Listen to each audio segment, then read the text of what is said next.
All right. We're back at it again, baby. Let's go.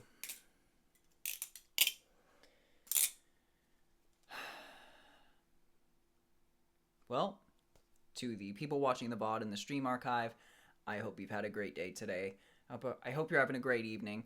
Whenever you're watching this archive or this VOD, I hope that you've had a great day or you're currently in the process of having one.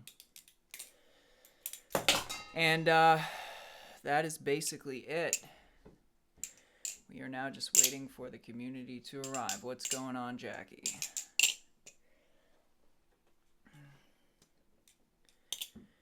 Jackie said, hello, my loves, plural, but Jackie was first. There was no other loves here yet. Maybe she's referring to me, plural. But welcome, Jackie, and welcome, Julia. First two people in the stream. And if somebody else has messaged before Jackie or other than Julia, let me know because I didn't see it come through because the stream is still kind of updating on my end. Haxer, hello. Catherine, hello. Well, you have now made yourself known, Catherine, so that is good. That is good. I am glad to see y'all. It is that time yet again. The Friday night live stream. We're getting it. We're doing it.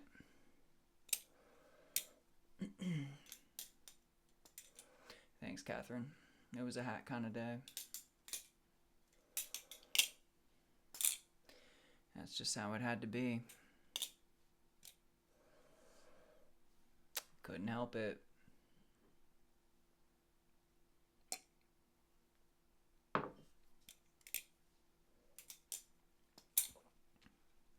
Who else we got in here?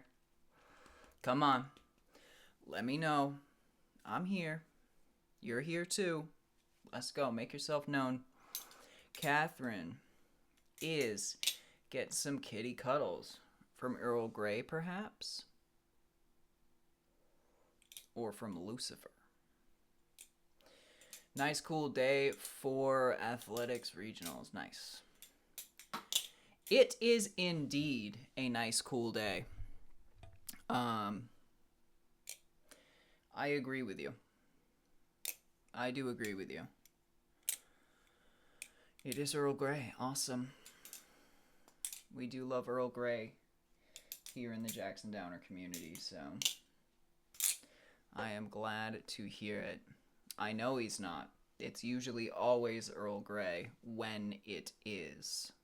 So, I know.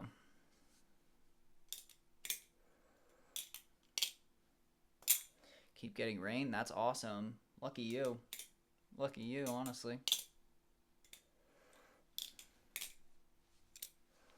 Jealous. I wouldn't want it like every single day, but I do like it. It's nice to have. It's definitely nice to have. I enjoy it.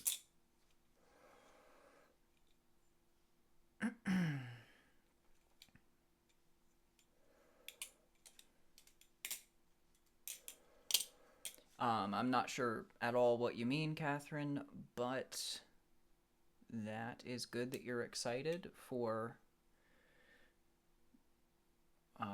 whatever you are doing in whichever context that might be.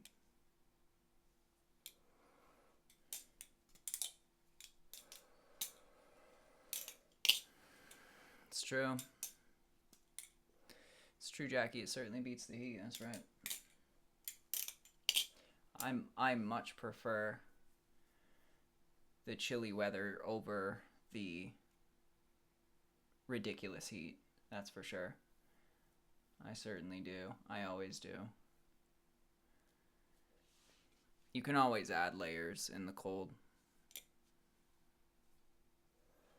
And you can kind of like perfectly attenuate your core body temperature to whatever you want, because you can go pretty heavy on the, you know, layers, or you can go thin. It just, you know, you can add whatever you want, and you can take those layers off. So it's pretty nice in the cold for sure. Catherine says, oh, I talk about your music with her quite a bit, and I'm going to get her to join. Awesome. Amazing. Love that. Well, it's even the same case with toes. It's even the same case with toes. Point still stands. You can use toe warmers. You can use thin socks surrounded by a layer of thicker socks. You can wear warm boots. You can wear thin shoes. It's just same thing with gloves. So you can kind of, once again, attenuate it. Just attenuate it the way that you want.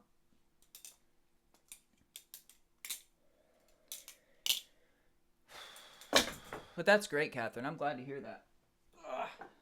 That is definitely great. I appreciate that. Glad that she's liking it. Well, most of the time you aren't going outside to sit for 5 hours in the outside. That's what we're talking about here. Like, we're obviously talking about a situation in which you're getting prepared. You also don't lug around 10 layers of jackets and sweatshirts and clothes and t-shirts and all this stuff. You don't carry around everything that you may possibly need with you at all times, but when you are going for a long bout of outdoor exposure in colder climates or colder temperatures, if you're not prepared in these sort of ways, then that is your own fault. But typically, most people, if they're going to do that, they're going to think about what they may possibly need. If they're not, then they're probably just going outside for the 10 seconds that it takes to get to their car. Then they're driving to work. Then they're going 10 seconds into the work building, and then they're sitting down in the work building. And that's climate controlled anyway.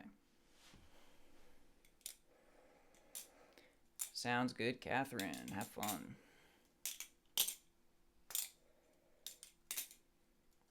So I don't fault you for not being prepared enough. It's just, well, I mean, it is your own fault if you're not prepared enough in these select circumstances that you may happen to be in the cold for long periods of time.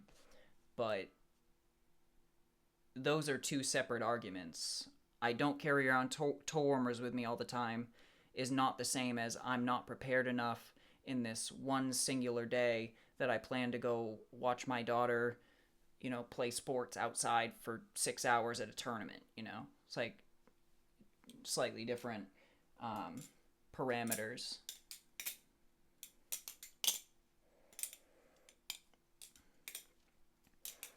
You got me, Haxer. That's cool that she does track and field, though, Jackie. I didn't even realize that she did that. Well, of course, I wouldn't realize unless you told the community. So that's cool. That's cool.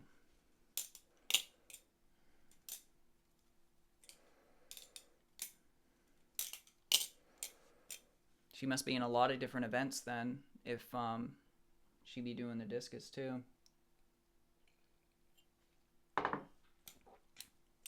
Good stuff, though. And welcome back, Catherine. It's good stuff. Yeah. Today was a pretty productive day for me. We had a good day. We had a good time. But of course, as always, most excited to get back here with you guys on the stream, especially because it is the Friday night live stream. The biggest one of all. This is the one. This is the one stream to rule them all every single week. Track, field, dance, pageants, runway, busy girl. Yes, okay. So there's the full gambit right there. I got you. Got you. What do I do on Wednesday? I stream every single day. I stream.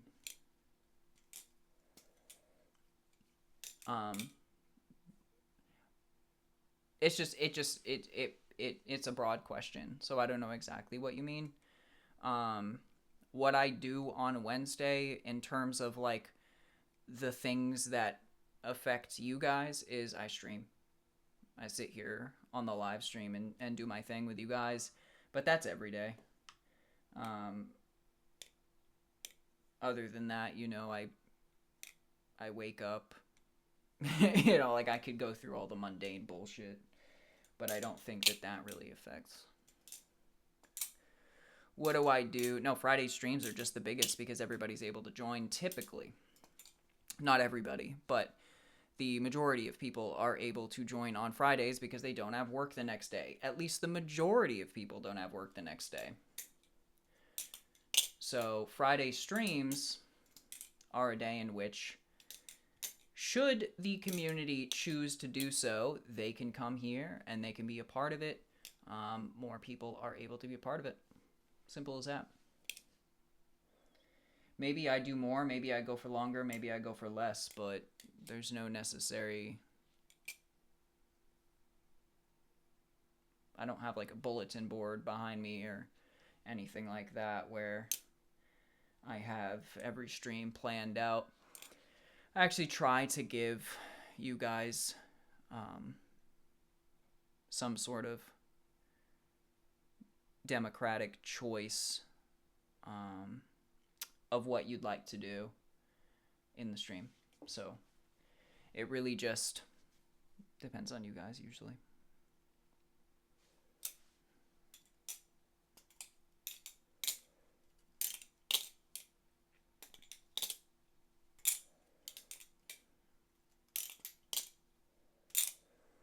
It's not, yeah, I mean, I've been streaming for years and years, but I just do it because I enjoy it. So I'm not necessarily overthinking it. Like, I don't have that pressure. The second you feel like you're backed into a corner, or it's the only thing you have or the only thing you can do, or you're worried about what other people are going to say or what other people are going to think, then you're in a corner, and that's no good, and that's not a good feeling to have, and then you end up doing a lot worse than you would have if you just did what you wanted to do. And in my case, doing what I want to do is giving you guys a list of what I would potentially like to do and having you pick from it. So it's not like a hard and fast, I really want to do this tonight, so we're doing it. It's like, I am just going to do it. I'm just going to let you guys pick what we do from the list of things that I could do that I enjoy doing. I enjoy all of it.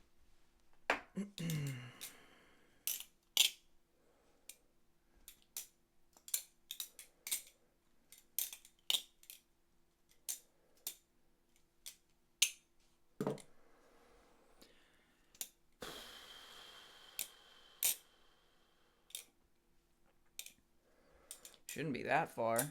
You're at a track, right? So anywhere you go from there, or anything you do from there should be, kind of at the same venue, I would imagine. But I don't know. Maybe not.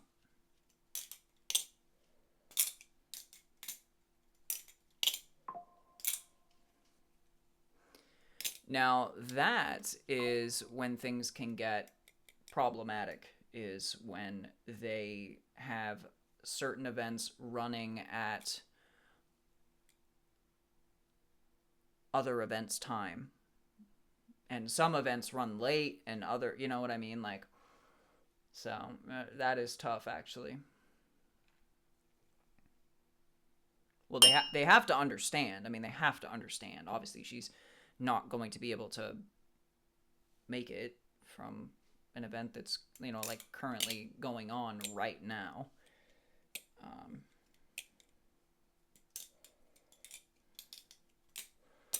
Track is very interesting. I did it for 1 year.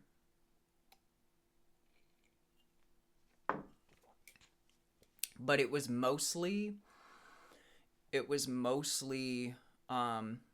coaches and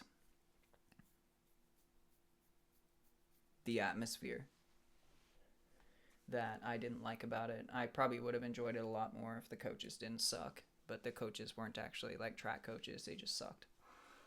And they were half-assing it.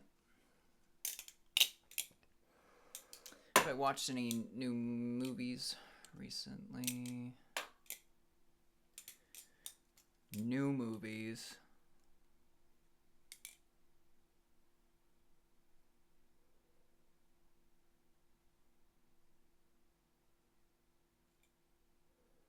I don't think so. I don't think so. I think I think it's primarily been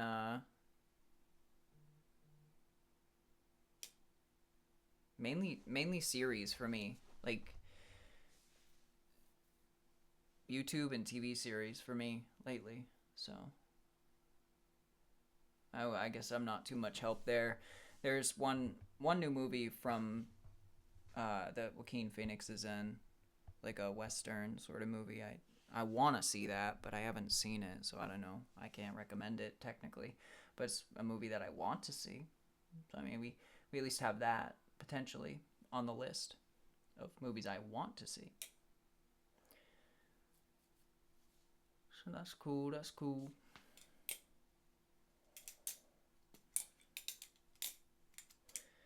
Shit.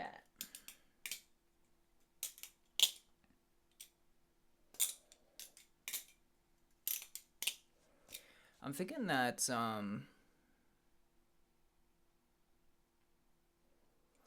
thinking that Friday Friday live streams, I might spice them up a little bit. I might bring certain things in that are exclusive to Fridays and maybe Saturdays too, but at least Fridays. Um,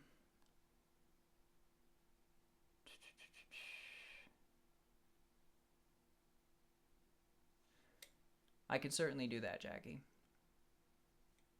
If she can hear me, she needs to run properly in her sprints. You do. I don't know how she's running improperly, but if she's running improperly, then the best way to rectify that is to run properly. But I don't know how to actually like correct the behavior. But that when I was in track, that's what I did, was the sprints.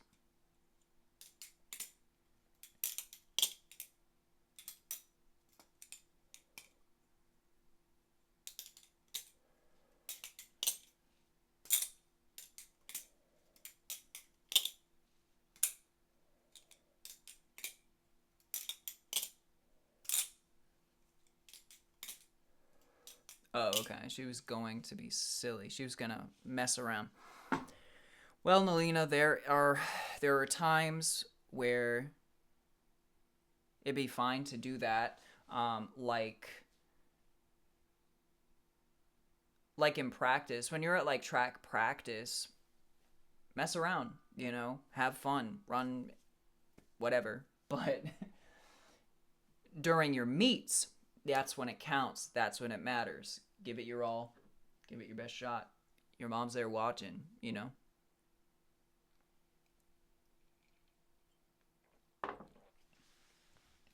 She said she'd run properly. Perfect, Jackie. Glad to hear it. Very glad to hear it. So yeah. Yeah. I think again, like I don't have much time to like vision board out my streams or whatever the fuck, but I have these little thoughts, throughout the day about what we could do potentially, what we will do, all that fun stuff. And there are some, thoughts like I think Friday streams should be longer, and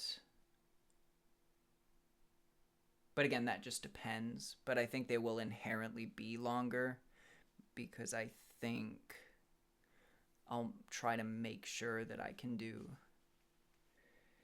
I don't know, shit like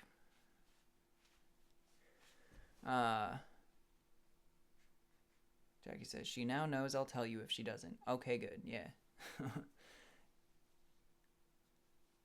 Fair enough. That's good. Catherine says, what are your favorite type of books?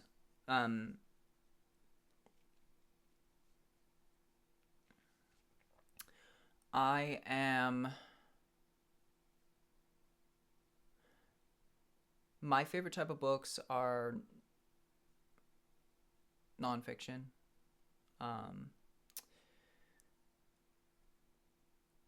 And history. Nonfiction, history, and philosophy, and classic novels. Nonfiction is a broad term. I think one of my favorite types of nonfiction is journals and diaries of people that they kept throughout their lives, things like that. All right, she's ready to go. She's ready to go. That's awesome, Jackie. The way for the community to get involved on Friday streams is always, like, obviously I've already thought of that. I mean, I appreciate you trying to help, but again, I've been streaming for literally years. It is, you know, it is what it is. I do get the community involved every single day by the community votes on what we even do in the streams. When I do music, the community, at least certain members of the community that, you know, I definitely trust they're people that keep coming back, and they're, you know, people that are, especially people that are subscribed, things like that. They get to request music when I play music.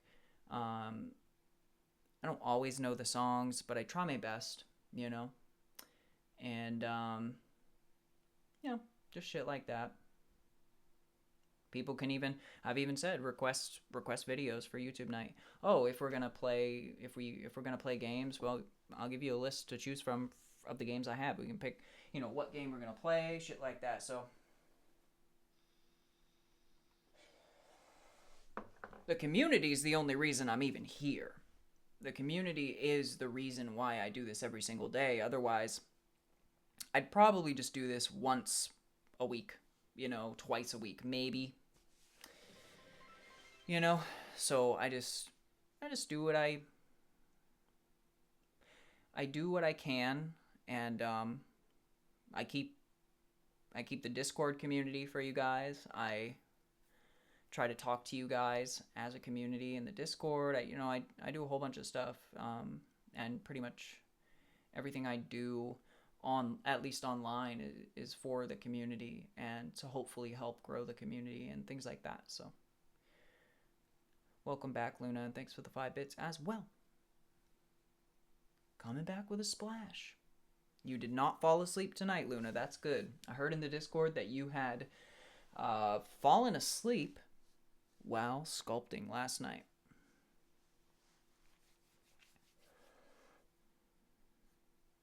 And I'm glad you appreciate it, Jackie. I'm definitely glad you appreciate it. I try my best, you know, within the bounds of everything else I have to do during the day and stuff like that, you know. Even just trying to stream earlier, even just trying to start the stream earlier, wake up earlier, like that was a huge undertaking of mine, in large part for you guys. And I know you know that, because most of you guys that are in here have been in these streams for months. And you hear me say, like, every single day, I'm going to do it. I'm making it a little bit earlier every day. And now we're finally at prior to midnight, at least my time. You know, we're at least prior to midnight my time.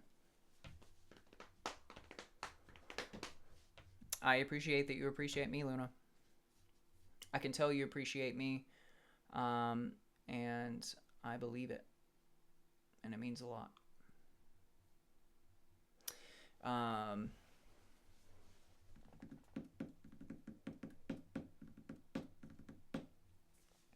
it's just hard to comfortably change your circadian rhythm.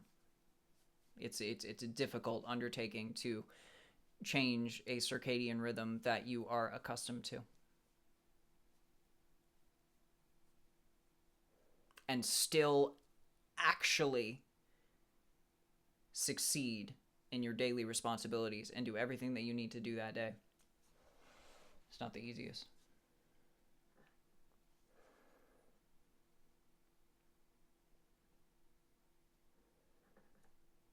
And I appreciate you too, Catherine.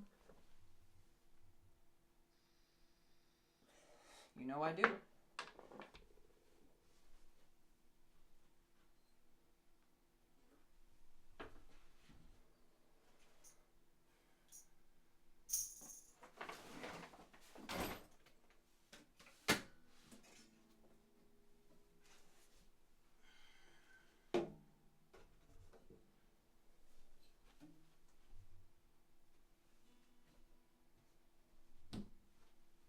That's better. That's better.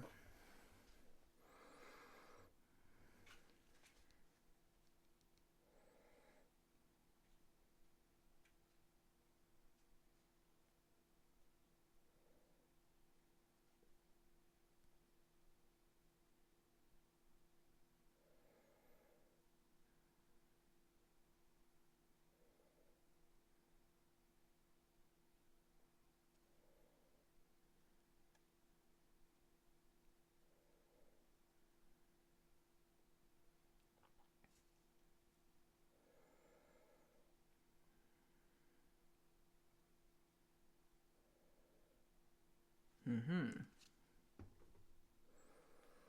Mm-hmm.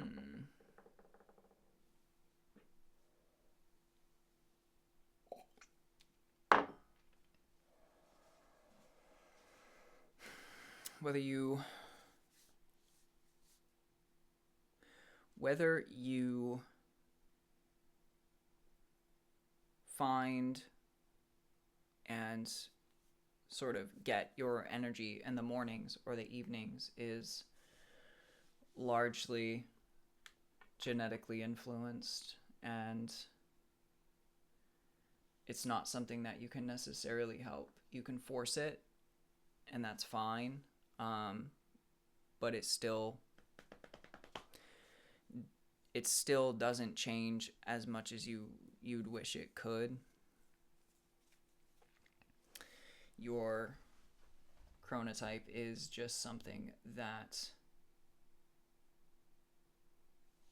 is a part of you. And so if you find that you have your most energy and your highest levels of productivity in the evenings, then that says something.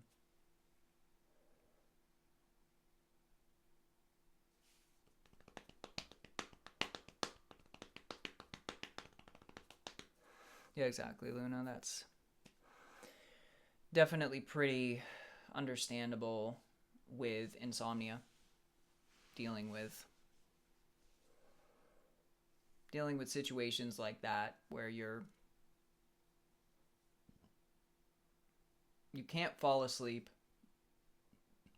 but then all of a sudden you just crash because you're literally exhausted. You can't exist anymore, and you just boom.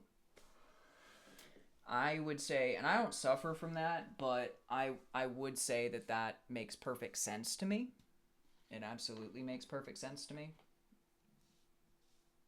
So I don't blame you. I mean, how could I? It's just how it is. It's how it is for you. So that's cool.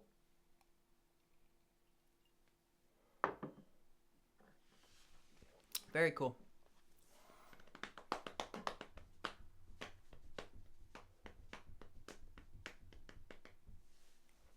Very cool.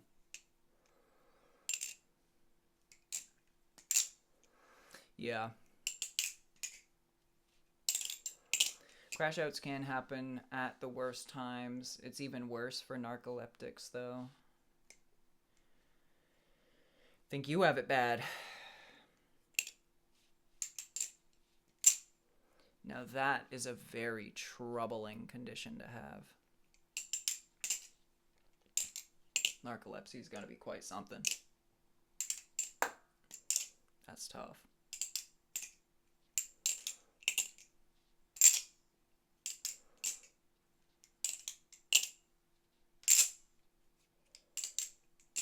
Yeah.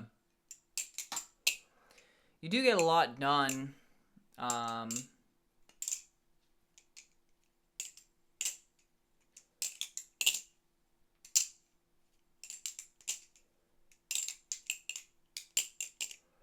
That's awesome, Haxer. Good for you. Welcome back, Zoe. What's going on?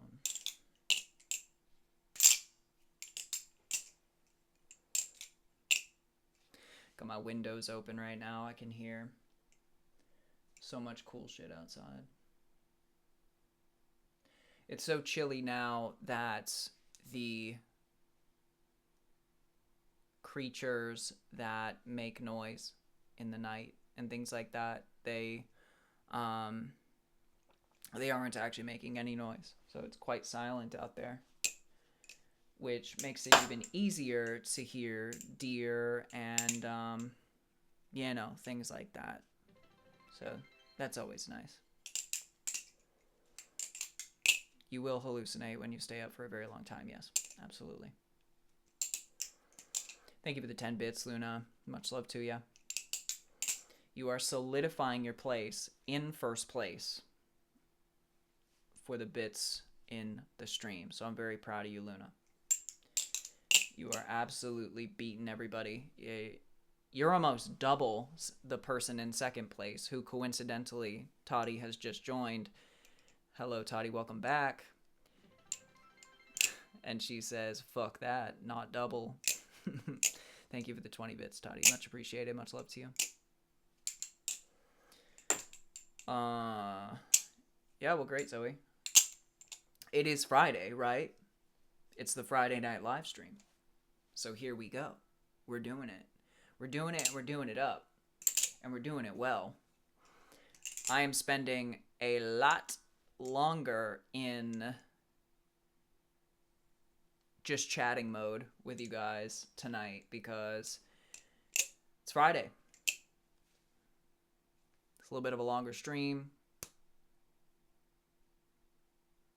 And more of you guys are able to be here. So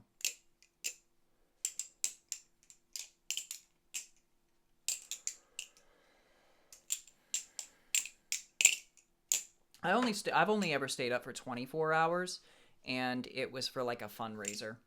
It was honestly for like some kind of silly fundraiser, which is like good, you know, whatever. It was like one of those things where a bunch of companies or whatever sponsored this event.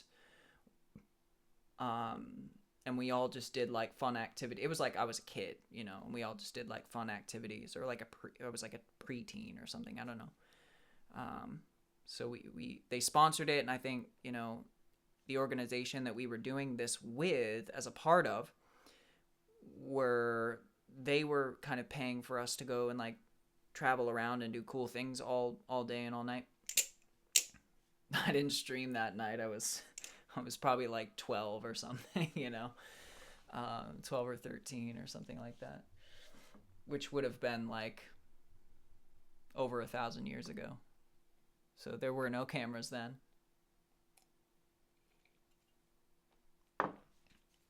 There was no internet. There was no streams. There was no cameras, nor phones. But that we did. And anyway, so where was I? They were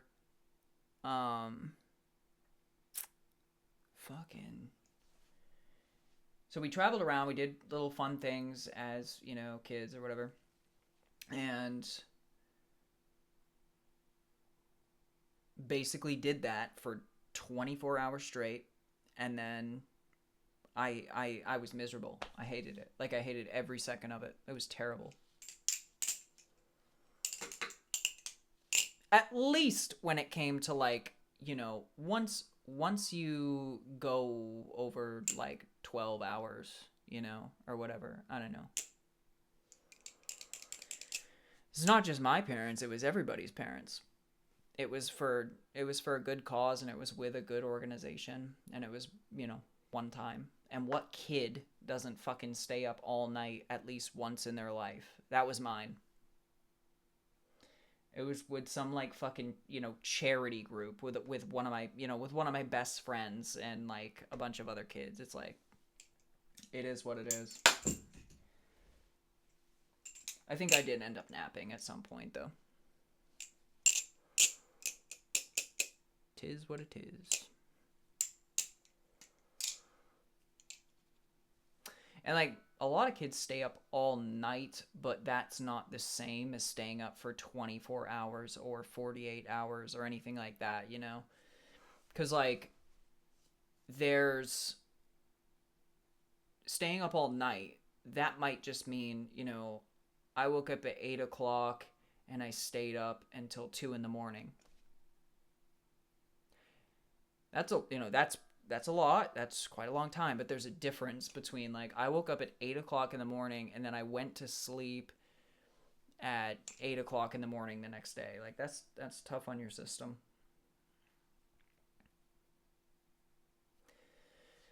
It's also really bad for you.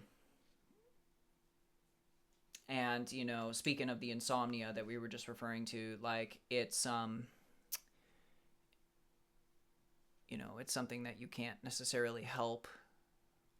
But when you can help it and you have the choice, obviously, I think most people, if they can help it and they have the choice, they're just not doing that because it doesn't feel good to do. So I don't even know why I'm saying that, because that is just honestly a given. But it messes up everything. It messes you up externally. It messes you up internally. Sleep is your body's time to do literally all of its repair and cleaning processes. All of them. All of them.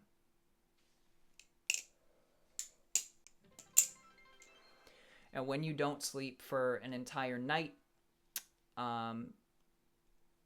Zoe, if you send too many emojis or emotes at once, it will mod you like that for spam or whatever. I think that's why that happened, because I briefly saw your message and then I saw it get deleted. But it wasn't me. Thank you for the 25 bits, Toddy. Thank you again. Thank you again. You and Luna have really been killing it this week, so I really appreciate you guys very, very much. Really, really, really.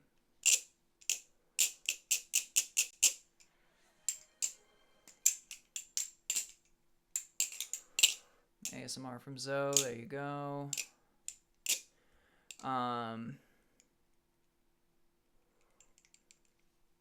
Yeah, I mean, it's sometimes you have to. I get that. If you have work due and you just need to stay up, like I get it. I've had nights like that. I've had nights like that for school. I've had nights like that for work. It happens, and it's part of life. But obviously, it's I'm going to say this just because it's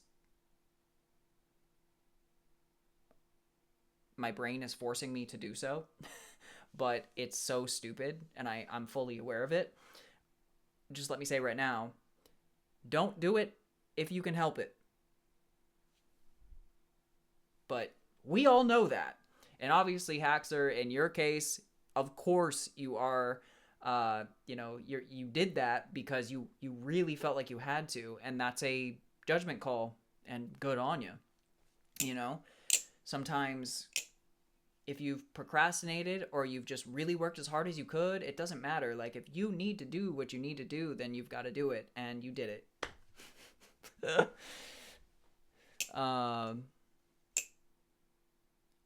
Yeah. Thank you again, though, Toddy. Thank you.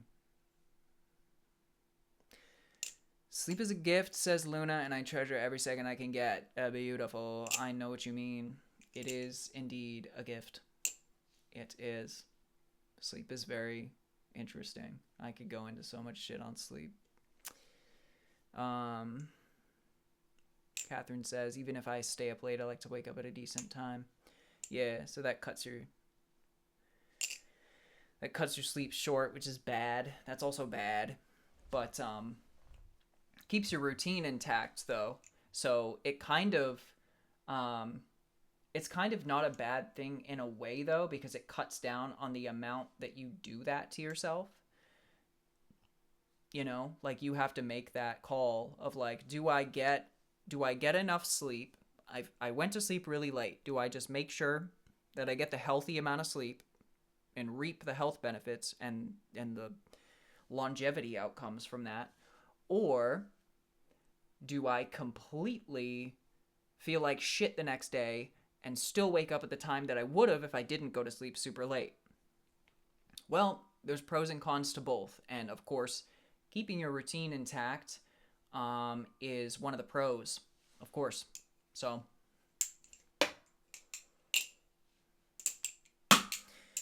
yeah, you'll have the bags, you'll have fucking swelling, you'll have so many different absolute ridiculous issues. Your heart rate will be off, your heart rate variability will be off, your resting heart rate will be off, your lymphatic system will be off, your endocrine system will be off. I mean, it's literally a complete systematic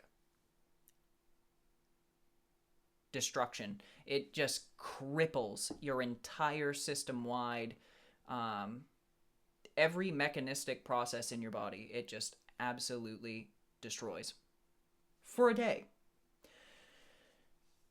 And if you keep doing that, like Luna said, if you keep doing 2 to 3 hours of sleep every single day, at a consistent, on a consistent quotidian basis like that, you will, unfortunately, most likely in most outcomes, in most studies, you will unfortunately have to expect years chipped off of your life if you're doing that every single day, because your body cannot do what it needs to do to run sufficiently, and that fucking sucks. And so for insomniacs, for people that have to deal with this, try to find ways around it. If you already have, and that's what you have to live with, then that's that. But if you haven't, get it checked out. Try. Sometimes if sleeping pills are the answer and you've tried everything else, it's better than no sleep. Like, it actually is. Things like that. So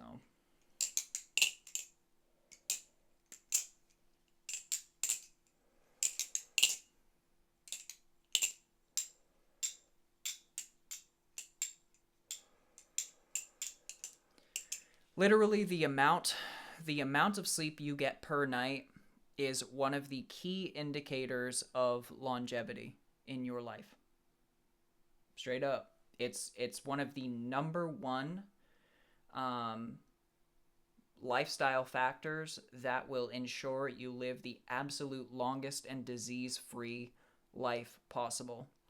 If your sleep is fucked, especially amount of sleep, but also consistency of sleep, then you have lots of things to worry about. Lots of things.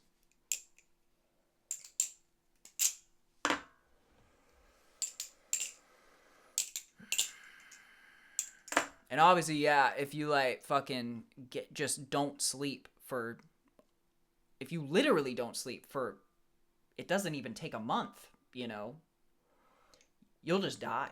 You'll go insane, and then you'll die. Like that is literally it.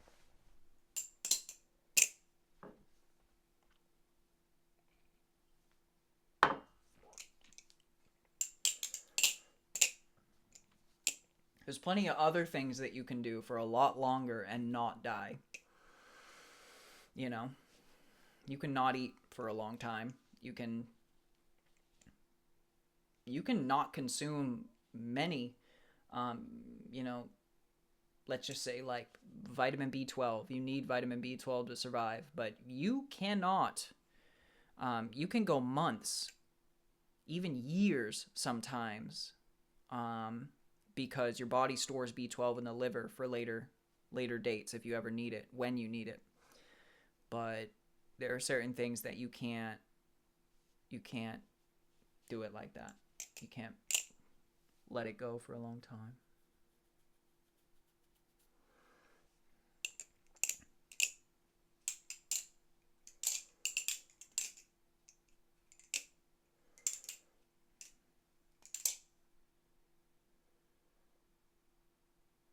Oh, it's pretty late staying up, Catherine. 5:30. Yeah.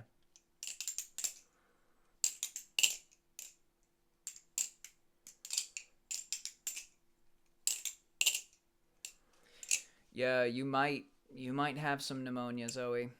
I hope not, though. That's terrible.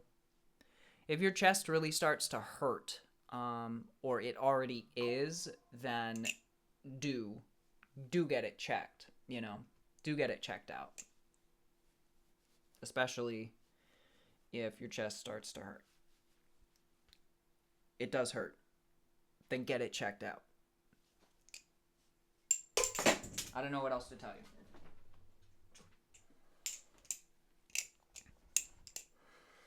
We live in a pretty cool time, guys, because if you existed even just 400 years ago, if you had pneumonia, you'd be dead right now. Like, you would just be dead. You would just have pneumonia until you died. It's a pretty common cause of death not that long ago at all. But modern medicine has drastically increased our average lifespan incredibly.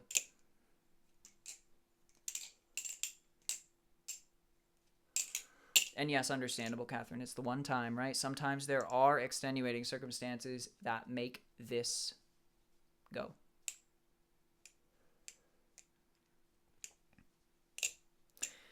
Haxer, it's not the same. Like it's kind of apples to oranges, that argument.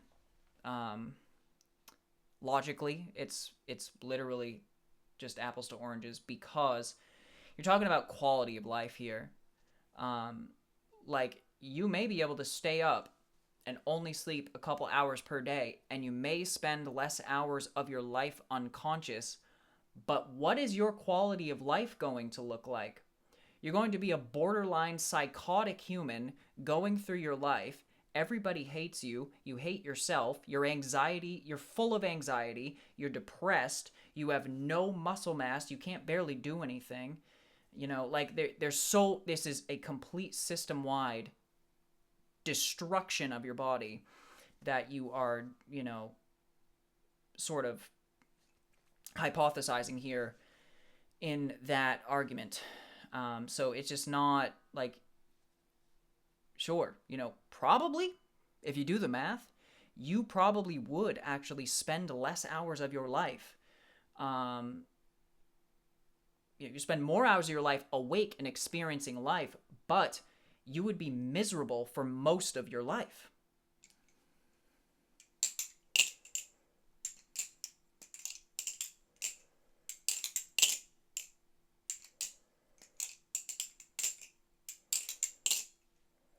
I think you're being facetious is more the word for it, because I get what you're saying. It's definitely like true. And I thought of that briefly, like earlier in my conversation about this, but it's exactly it.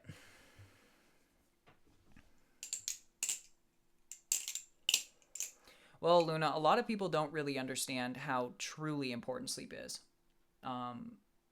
It's only because I'm so well versed and well educated in the health, longevity, nutrition, dietetics space, and exercise physiology, all of that stuff, anatomy, and the mechanisms of the physiological processes of the body, that I am very well versed and well read in these topics and these subject matters. So, I fully understand that not a lot of people fully understand and grasp the gravity of what sleep actually does for you in your daily life, but also the net outcome of, you know, the sum total years of the life you even get to experience, you know? So I understand that you're like, you were used to it, and then you kind of got hit with like a little factoid, you know, or multiple about them.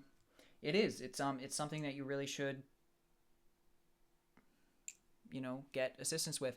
That's why people with sleep apnea, it's not just insomnia. It's also people with sleep apnea, because, you know, it's people with sleep apnea, they stop breathing periodically throughout their sleep. They literally have a soft tissue blockage in their esophagus, and they stop breathing, and that causes them to wake up. And every few hours, or every couple hours, or every 30 minutes, it just depends on your, you know, how obese you are, or how what your musculature looks like around your neck and your trapezius muscles and things like that. But you will have these massive sleep interruption episodes, and the episodic nature of the sleep interruptions that you experience throughout the night will absolutely indeed cause you to have terrible sleep metrics and terrible longevity outcomes later down the road. There are CPAP machines, there are these crazy like mouth guard things you can get, but if you have sleep apnea, it's also equally as important to get that shit fixed. Get it checked out, you know? Because it's important. It's a huge thing. Sleep is everything to your body. Your body literally cleans out your brain. Your body sends all the cleaning agents up into your brain and your nervous system. It cleans out your lymph nodes and drains them. It cleans out all of your dead cells. That's called autophagy. Autophagy occurs during your sleep. It also occurs when you're fasted. So if you're somebody that eats 3 times a day, you're not getting nearly enough autophagy as you could, as our ancestors did, you know, things like that. But especially when you sleep, you're in this fasted state, at least if you don't eat right before you sleep, and your body is cleaning out all of the dead cells in your body, getting rid of them. And that could be cancer cells as well, by the way. Autophagy also cleans out cancer cells and things like that. Damaged and dead cells. So it's very important, sleep, you know. It just is.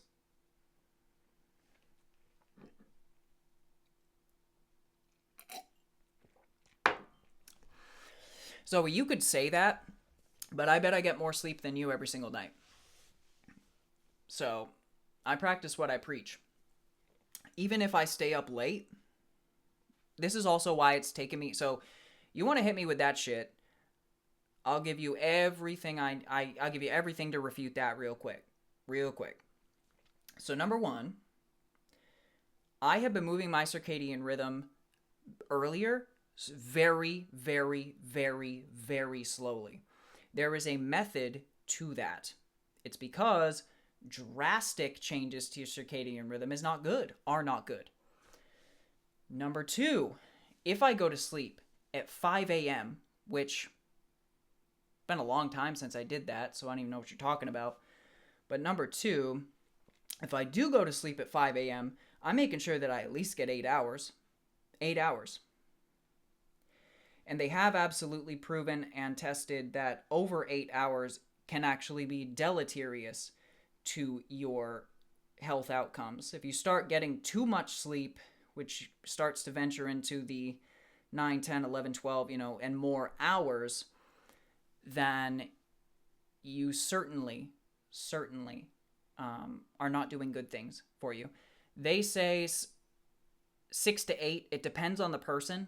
You have to kind of figure that out yourself through health tracking metrics or just simply basing yourself on how you feel, or getting sleep studies done, which are not as crazy as you think they are. But anyway, so 6 to 8 hours. So no matter how late I go to sleep, I always make sure that I get the right amount of sleep. And that's also why it's hard to change your circadian rhythm when you're actually prioritizing length of sleep. But it's also because of the fact that I understand that consistency of sleep, which means getting to sleep and waking up at the same time every single day, is also equally as important as duration of sleep, that I've been moving my circadian rhythm in minor increments over the past couple months. So there you go.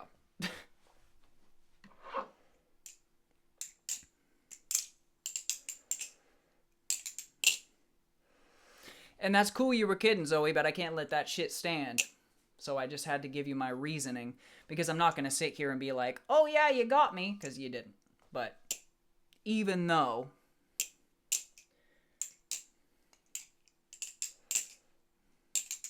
you were kidding. But yo, I'm not the sleep police. I'm just here giving you, I'm just here sharing my knowledge with you. And I know that a lot of you guys actually really enjoy learning things from me. Like, half of you guys literally call me Teacher Jackson and shit like that. So I know you enjoy it. I enjoy telling you guys about things that I'm interested in and that I know a lot about, whether that be history or health or nutrition or whatever. So it's fun for me. And I'm not actually like being an asshole or saying like, you need to fucking get to sleep. Like, none of that shit. I'm just saying that there are implications for certain things. And when we get to the topic of sleep, it's probably, if not the most important thing that you can do every day to make sure that everything about your mental and physical state that day and every iteration of yourself into the future until your death is the best that it can possibly be. Hands down.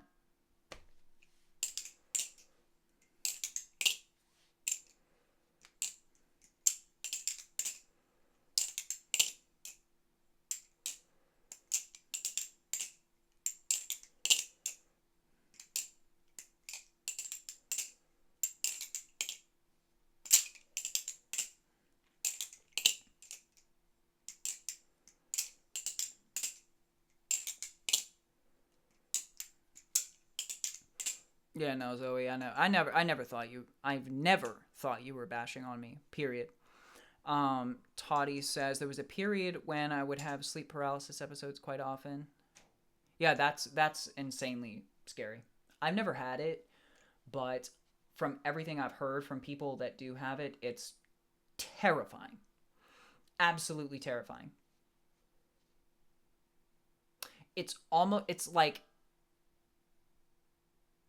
It's kind of like, well, no, it's not. It's not. I can't even compare it to that. It's kind of uncomparable because you're having a complete loss of motor function, but you are completely conscious throughout the episode. So it's pretty rough. It's pretty fucking rough. Luna, I don't understand what you said in that message, so I would love to respond to it. I think sleep, no matter when or for how long, is important. Oh, okay. No, I understand. I guess I just didn't understand. Like, obviously, the entire message of me speaking about this, period, that, like, Luna, I went on a whole tangent about how you need to literally, if you cannot sleep, like, you may need to consider sleeping pills. And I understand how bad sleeping pills are. Again, I'm not a doctor. I'm actually not making like doctor recommendations to you. Disclaimer, disclaimer, disclaimer. But I'm just saying that sleep is important. So like the fact that sleeping pills are literally terrible, like they're not great, but they are a last ditch effort, because if you have a choice between literally not sleeping and taking sleeping pills in order to be able to get to sleep, sleeping pills, you got to do it. If you have a fucking, medical condition of insomnia where you've tried everything but you just can't get to sleep, then you may need to consider that or something else. Your doctor would know better than me, or, whoever you go to. But that is the case. Sleep versus no sleep, sleep wins every time. But you want to get good sleep. You want to actually have the best possible. I'm talking about best possible longevity and health outcomes each and every day for the rest of your life, forever. That is when duration and consistency matter. So yeah, of course, like eating food versus not eating food until you die. Well, you should probably eat food. But if you're gonna eat food, let's not make it just Oreos, ice cream, cookie dough, chips, fucking McDonald's every single day.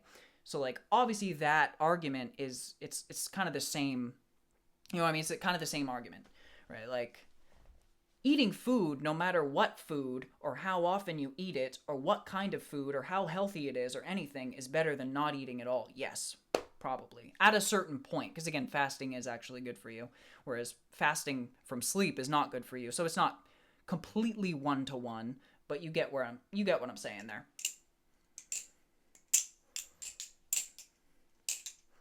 That's interesting. Yeah. I mean, there's nothing like mechanistically in milk or honey that would do anything to make you actually feel asleep. It's not like taking glycine or magnesium glycinate or apigenin or anything. Those things are natural ways to actually make yourself naturally feel tired, through multiple different mechanisms in the body. But it's placebo effect. I think a good way of putting it is it probably makes you feel comfortable, because it's something that you used to have before bed. You were saying that your grandmother would give it to you. It's probably a very calming thing. It's like just, tastes and smells. They're very closely linked. And I've already talked to you guys extensively about how smells are very closely tied to memories, and those very powerfully invoke emotions. So the downstream effect from that is I feel calm. It's like it kind of like that smell and that taste and like just that ritualistic nature of it kind of makes me feel calm, and I can relax, and it makes sense. Makes sense to me.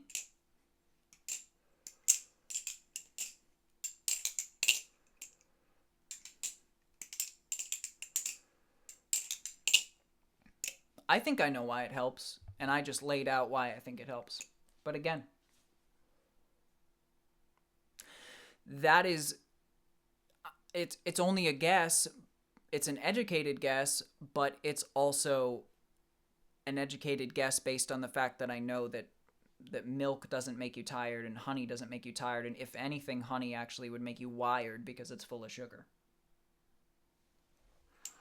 So I think it would have to be like a relaxation situation. Damn.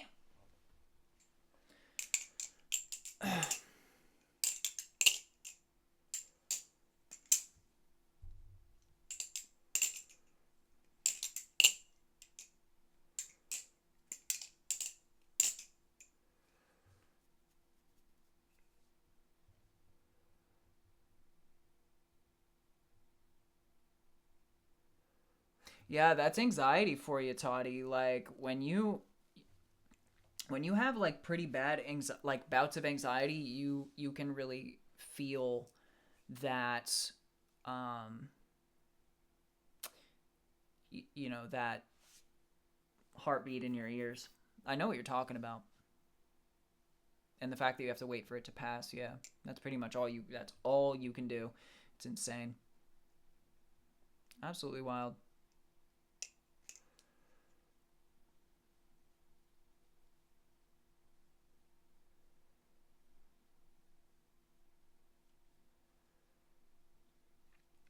Thank you for the 13 bits, Luna. Thank you so much. Much appreciated.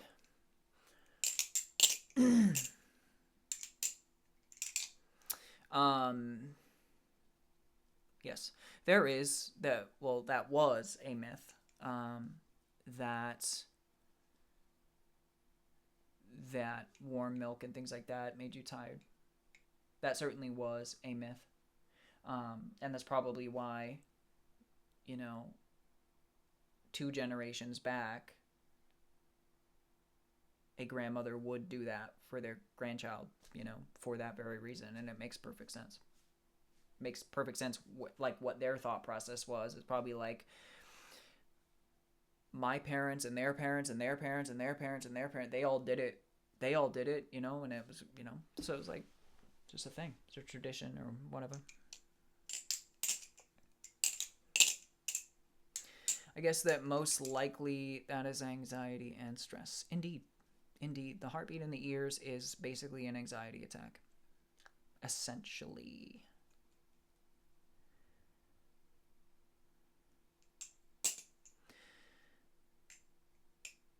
Yeah. It's if you can, listening to a heartbeat is different than, being in the middle of an anxiety attack, experiencing your own heartbeat in your own ears, and it's going very fast because you're panicking. Like that's different. But like actually listening to a heartbeat, especially of someone that you care about, and your head's up on their chest or something like that, it can be like nice.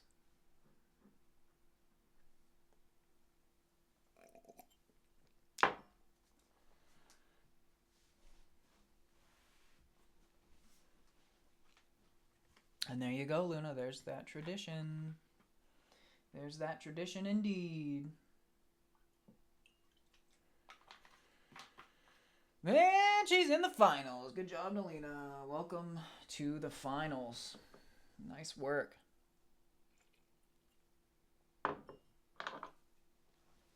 She's killing it.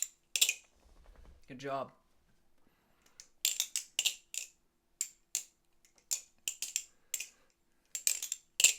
Thank you for the 20 bits, Toddy. Much appreciated. Much love to you. Thank you so much.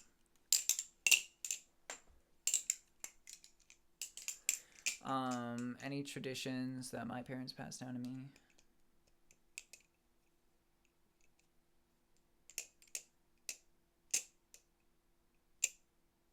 No, I don't think so.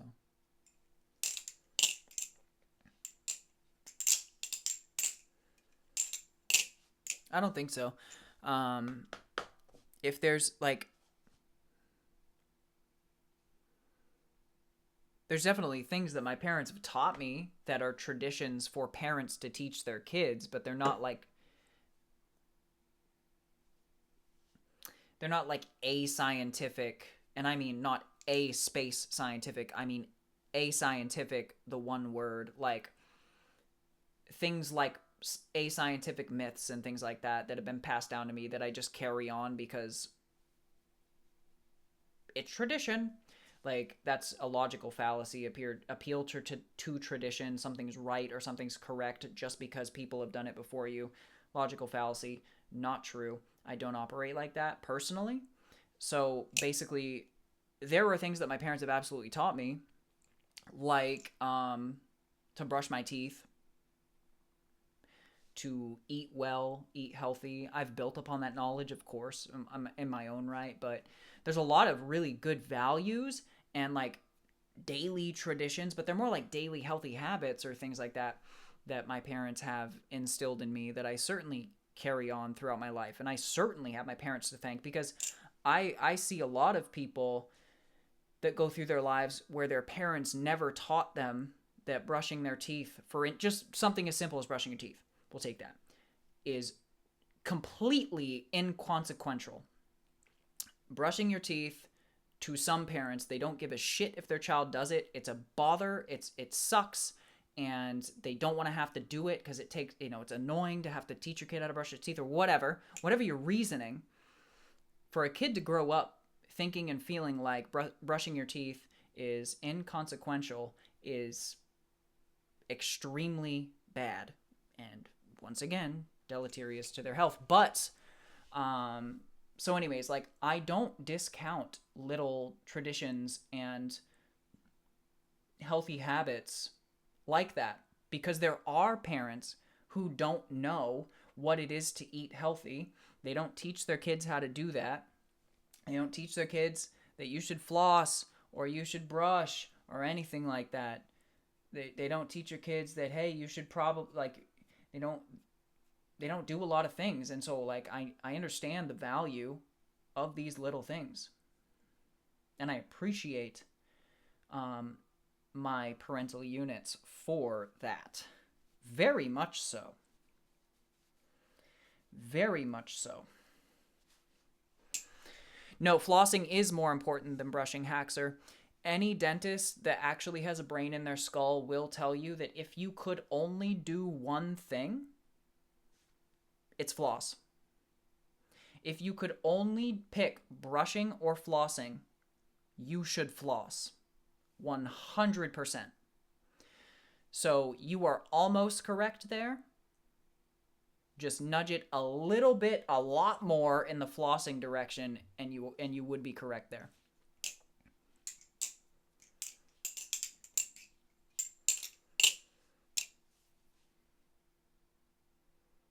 I'm glad that she got a new personal best today. Jackie, that's great. Throw a shalt over your shoulder. Well, that is indeed superstition. That is indeed superstition.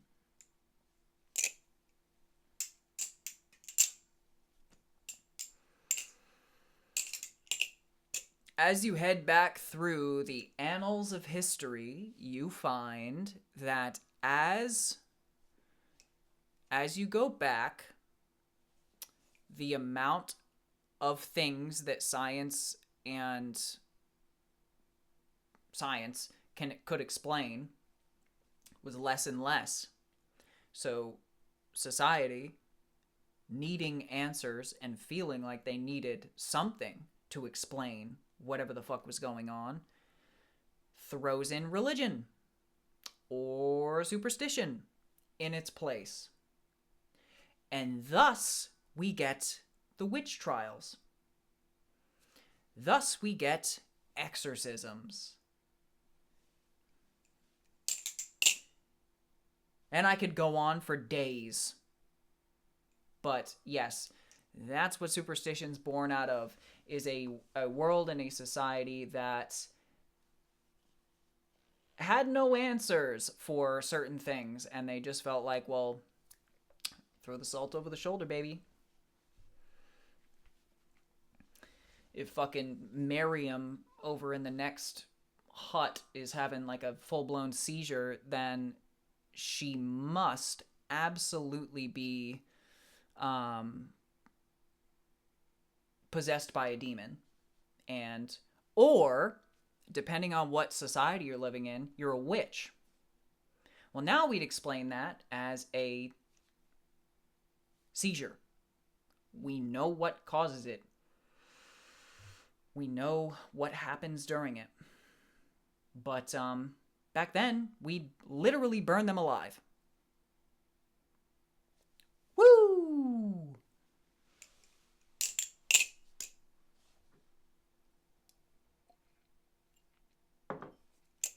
Wooey! No, I'm not conflating religion with superstition.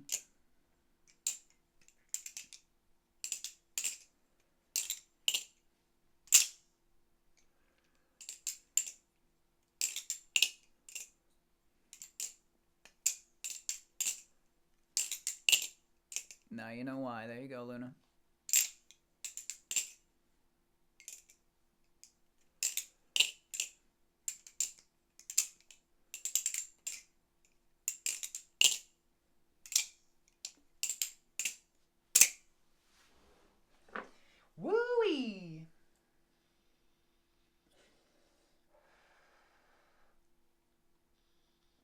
The fact that we've literally been sitting here talking for like an hour 15. It's a pretty long amount like this.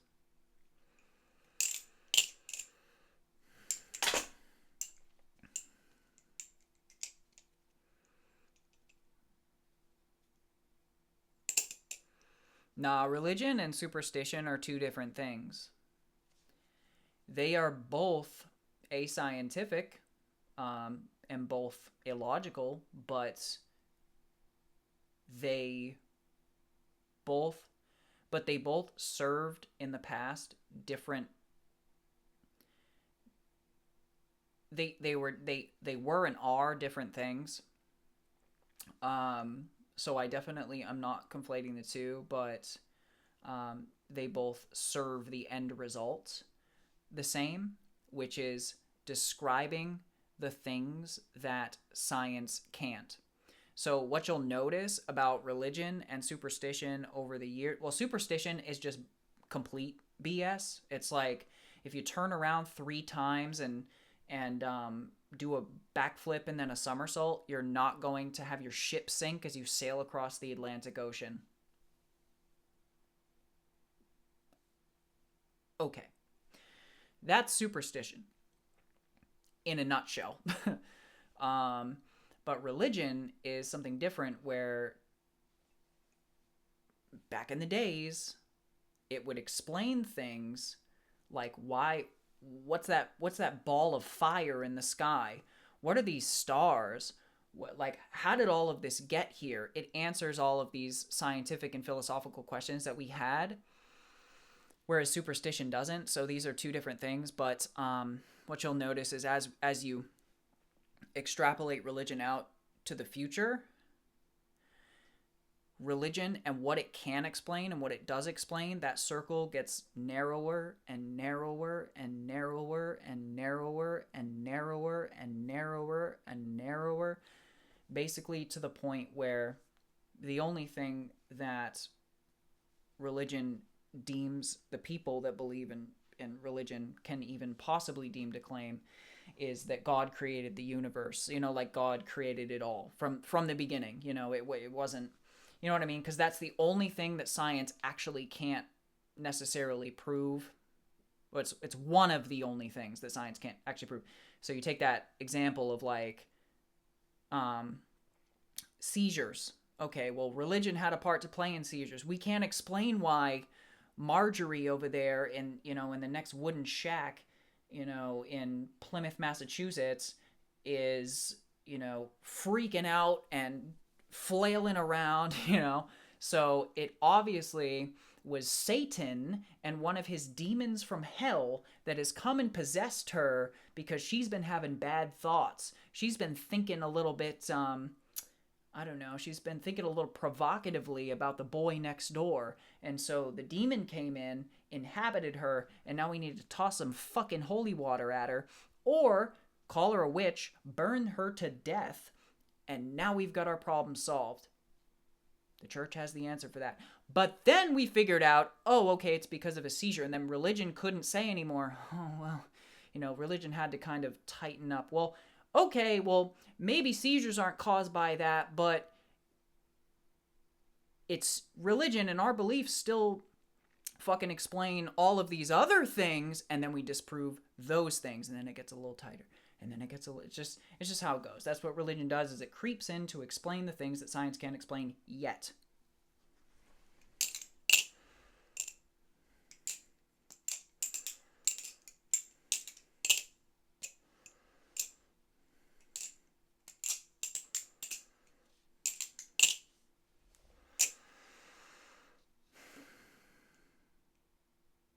It reverses your bad luck. Yeah. I mean, the things that superstition, like the certain superstitions that there are really quite funny. If you see a black cat, you are having the worst luck ever. But if you see a black cat and you like smash the nearest closest glass window next to you that you can possibly find in the next 5 minutes, the bad luck is reversed and you're fine. I kind of made that up. But, like, that's the sort of shit. That's the sort of shit. Someone told you that... Oh, okay. No, someone didn't tell you.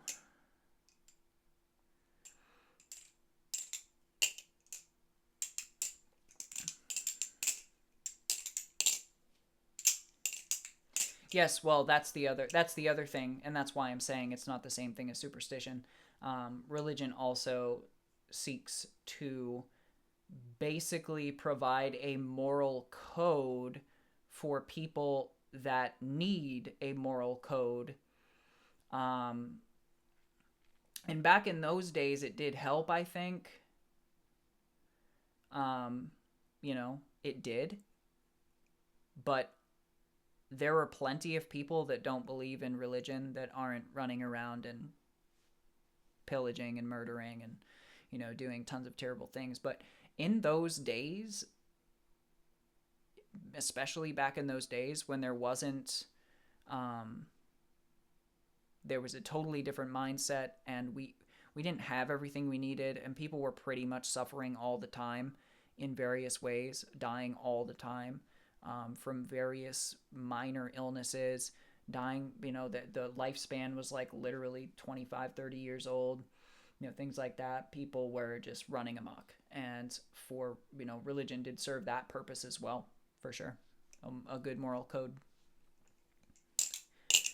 So basically, there was this overarching, overseeing dictator that would send you to a pit of eternal fiery suffering for the rest of your eternal existence if you didn't behave. That same overarching dictator also I mean, let's have it, shall we? That same overarching dictator that gives children cancer, that same overarching dictator that is perfectly fine with war happening, that overarching dictator that's perfectly okay with the lifespan of every single human in those times when religion was prevalent being about 30 years old. I could go on, but, So, yes, there was a moral code that was developed out of these things that basically just said, do unto others as you would have done unto yourself, which is a very good moral code to have. Absolutely. And I think that that's just fucking common sense, to be honest. But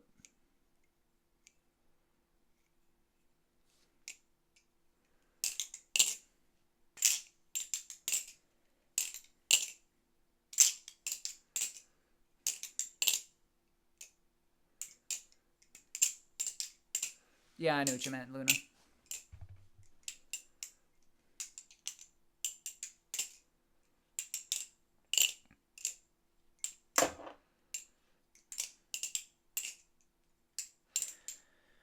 I don't know if it gave purpose, but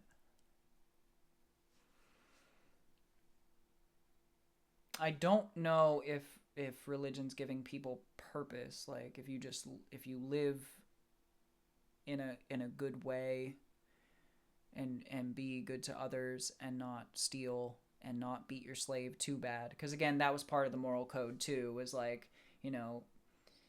for the slaves that you have, just make sure that you don't completely torture them before you kill them if they, look at your wife for more than 3 seconds, like stupid shit like that too. But it at least gave you a moral code to adhere to. You still have to find your purpose, though. Outside of that, you have to find your purpose, because it's not exactly laid out for you. You just have to find it. And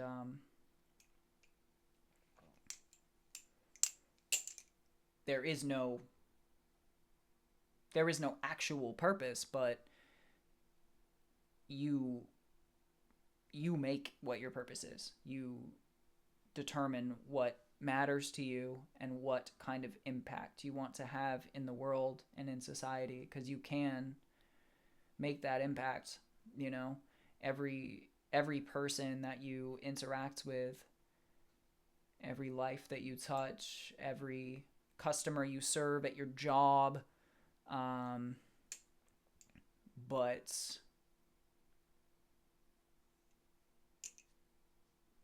yeah.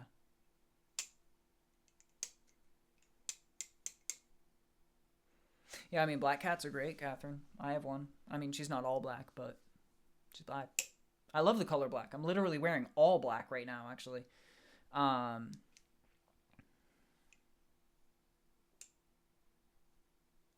well, that's what I was saying, Luna. Is I maybe there's a massive lag on this stream, but I did already go through like a couple minute conversation on the fact that religion doesn't give you a sense of purpose.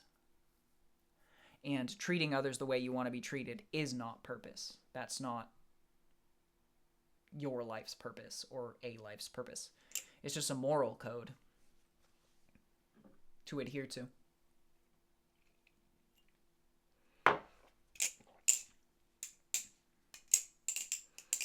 But the other thing that's kind of silly to me is that it's quite fucking convenient that the religion that you fall into, or that you're born into, or that you end up with, and the God that is absolutely correct in every single matter about every single thing, just happens to be regionally and, you know, where you're tied to in the earth.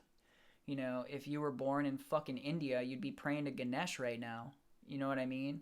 If you were a religious Indian. You know what I mean? If you were born in the Western world, you'd probably have some sort of Judeo-Christian religion, or you would have some kind of offshoot like the Wiccan stuff, or the, you know, like all that stuff. It's all completely, in large part, based on who your parents are or where you're born. And then you have to go a step further to say that this God that I just so happen to have based on where I was born and where I'm from and who my parents are, well, they are so correct that everybody else in every other part of the world that absolutely believes in every other God, because by the way, if you look up the list of amount of gods that humans have believed in since the dawn of time, you will be met with an unending list of gods. Does that make sense? So every other single person to come before you or exist alongside you just in a different part of the world that prays to a different god, they're going to hell? Like, they're all wrong and you're just suddenly right because this fucking book that humans wrote told you that it's right? Does that make sense? Geez. You know, it doesn't take too much mental effort to realize that it's just a little bit silly. But, you know, if it's providing you with a sense of community, then you're not hurting anybody and it's fine. Like, do whatever the fuck you want to do, but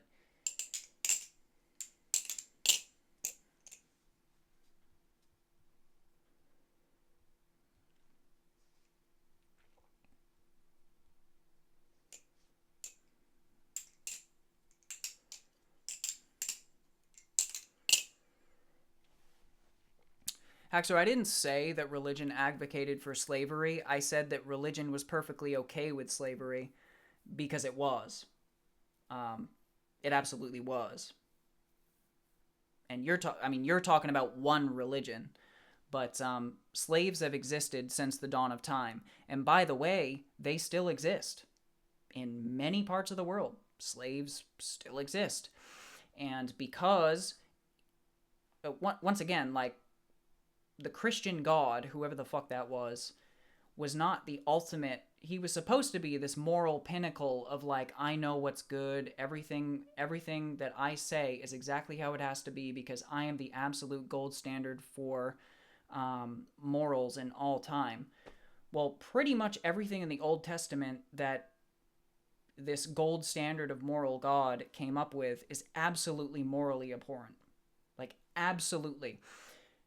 But we all can accept, I think, if you have a brain in your skull, even most people that are religious can accept that this book was written by humans over a multitude of years, over a long period of time, and they even had to amend it with the New Testament later down the road because the Old Testament was fucking abhorrent. And yes, the Bible was of course okay with slaves because they literally told you in the Bible to, you know, they talk about beating your slaves in the fucking Bible. Now, they wouldn't have to talk about beating your slaves and not hurting them too bad, and you can only put out one of their eyes if slavery was not okay. So I just don't get where I didn't say the Bible advocated for slavery and said you should take slaves. I said that the Bible is perfectly okay with slavery because it was a part of the day when the humans that wrote the book existed. It was part of the culture. It was part of the times. It was part of the thing. That's what they did. So of course it's going to be in the Bible. And they're just going to try, these humans are going to try to write the best moral code based around the slave-based system that they had.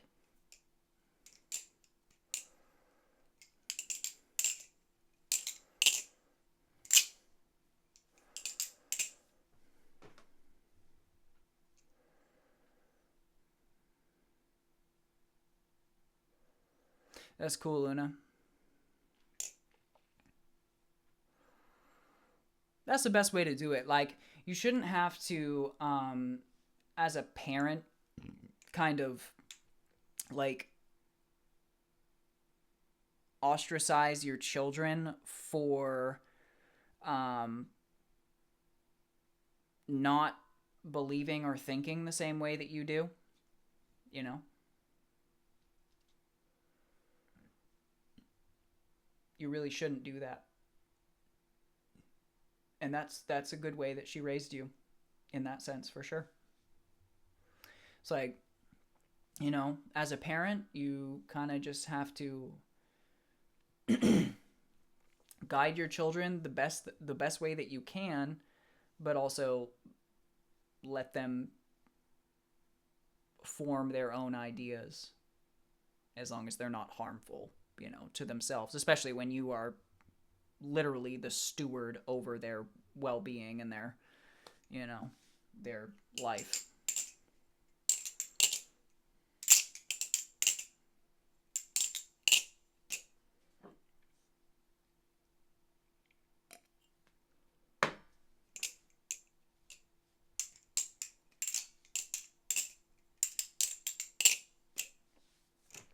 Good shit, man.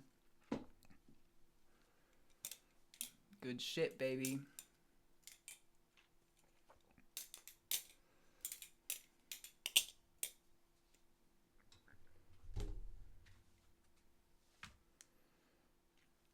So if you're still here, I'll hit you with some ASMR, but only if you're still here.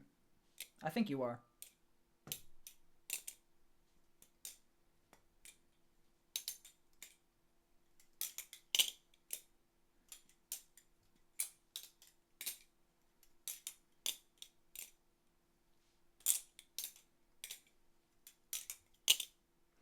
She redeemed it a while ago with her channel points, but I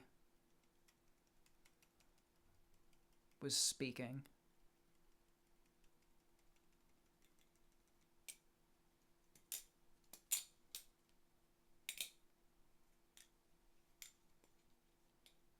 Oh, she said BRB, okay.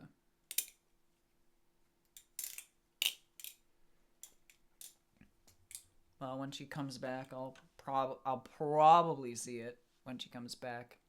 Maybe.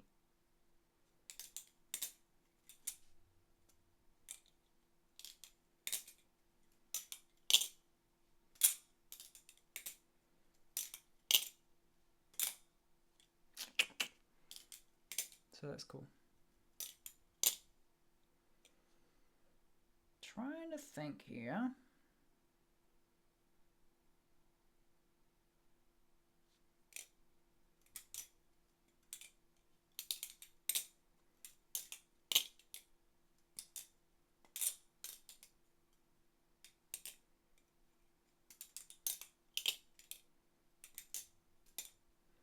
Well, actually, you can tell that to the New Testament. I'm not going to have like a 6-message argument with you in the chat here, but smarter people than me have absolutely shown with excerpts that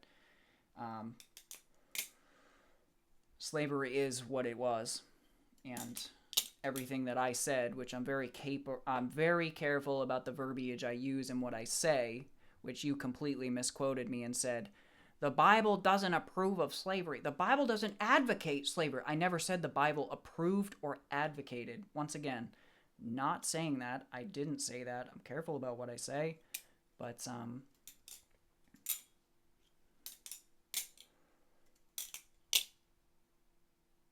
that's cool. You want to know who wrote that book? Humans. Flawed humans.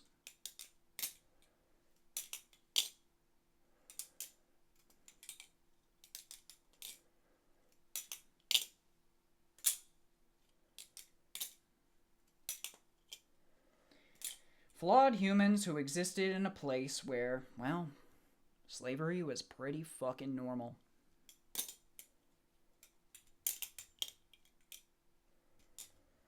And you know, it was pretty normal up until less than 100 years ago in our society. It is not so normal and not so accepted in our society today, but in other parts of the world, it still is. And that's just how it is.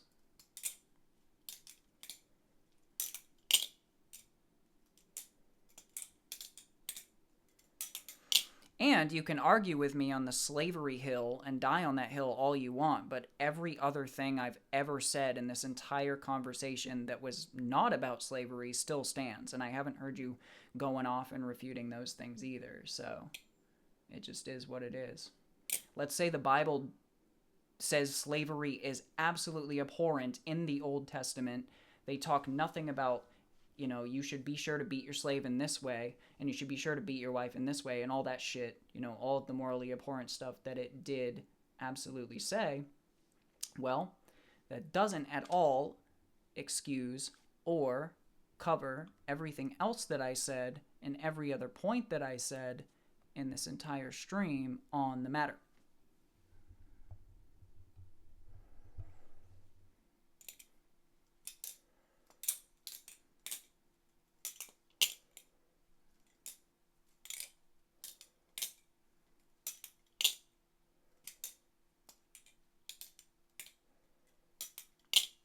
I'm not being defensive.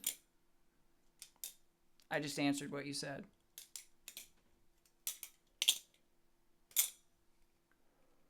I'm responding to you.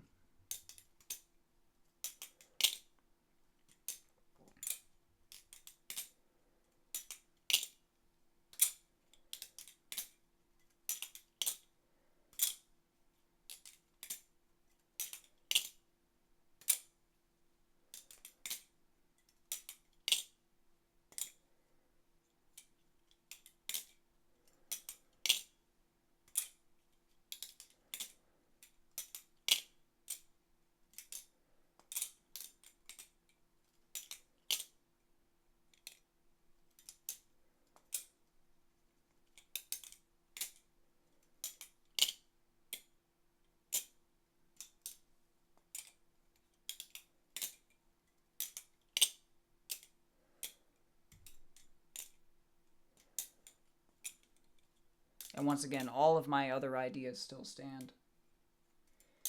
Including the one that you didn't disprove, by the way. The one that you just said that you disproved. Which is interesting. Cute. Definitely cute. And one of the number one tactics that people like to use is, oh, well, you're getting defensive. I can tell you're getting upset right now. Again, I've been streaming for way too long. Way too long, guys.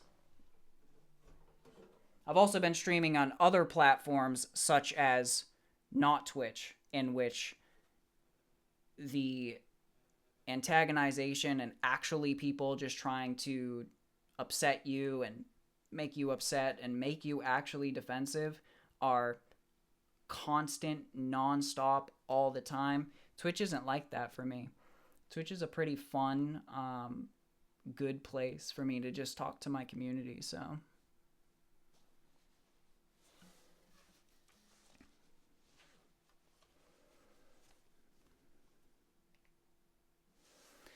As for me, I will absolutely. It's not it's not a matter of opinion, but it's not a matter of opinion. The other things that I've said are absolutely not a matter of opinion, but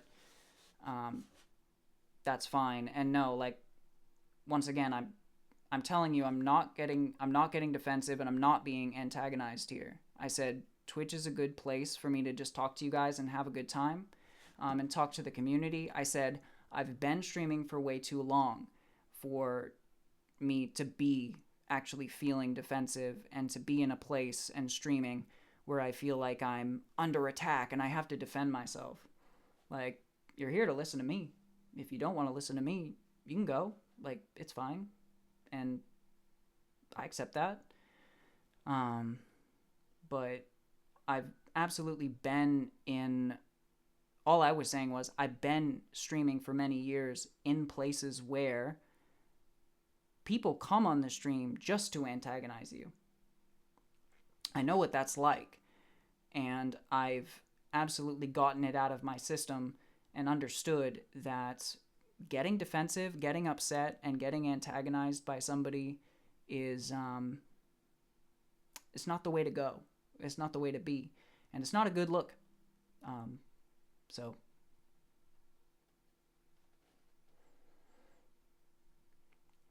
this is not a new guitar, Luna. It's just one you haven't seen yet. Exactly.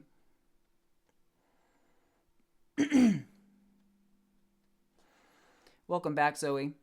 I promise I give you that ASMR when you came back. So I am gonna give it to you in just a second.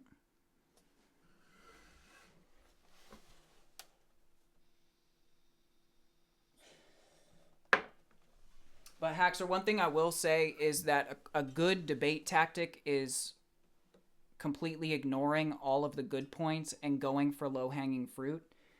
And even in this case, what I said wasn't low-hanging fruit. But, and then saying it's a matter of opinion when it's not, that's fine. Like, okay. That's fine. That's fine with me. Whatever you want to say.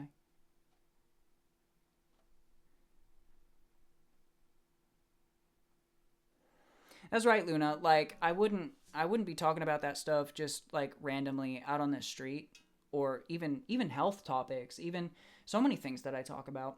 But again, like, this is just where people come to ask me questions, and people ask me questions about every topic under the sun. So you want to know my opinion, you want to know my thoughts, you want to know how I think about certain things, then I will answer. And if you decide that you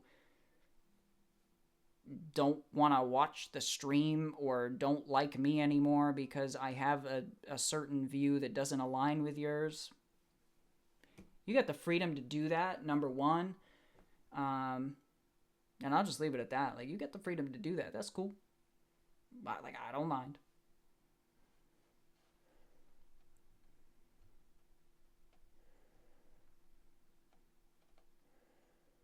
She's back. She's back. No, you're good, Catherine. I appreciate you. I appreciate you for being here. I know you're here. That's what matters, right? I always tell you guys that's really, truly what matters. Um, right. Zoe, there's going to be. I appreciate that sentiment. I really do. And it's very sweet of you. But of course, there's going to be people. There is people that don't like me. There's people that don't like everybody. There's people that will say, if you believe this certain thing, I hate you. Or if you have, there's people that say if you have this color skin, I hate you. So there's always going to be people that just don't like you or whatever, or you're not their type of person, you're not their type of personality. There's somebody for everybody. I'm glad that from your perspective, Zoe, that I'm, somebody that you couldn't imagine someone not liking, but there's plenty of people that wouldn't like me based on many things about me and my views, and I fully accept that. That's totally fine. I'm perfectly happy and comfortable in who I am, and I hope that this can, if anything, just serve as an example to you guys. It's don't worry so much about what other people think, and do what you think is best, but do what you think is best based on informed choices, and be who you're gonna be.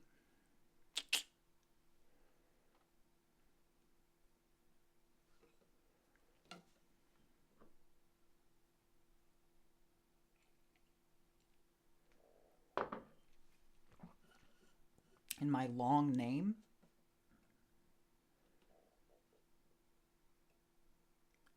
I don't understand you yet again, Zoe. You're very good at making me not understand you sometimes. Um,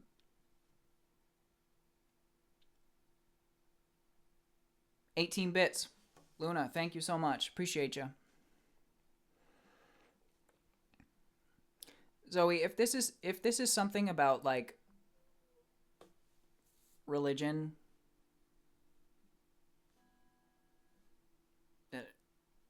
then I get it. It's fine. Tango's not here. Tango's never been in the Twitch stream, number one. I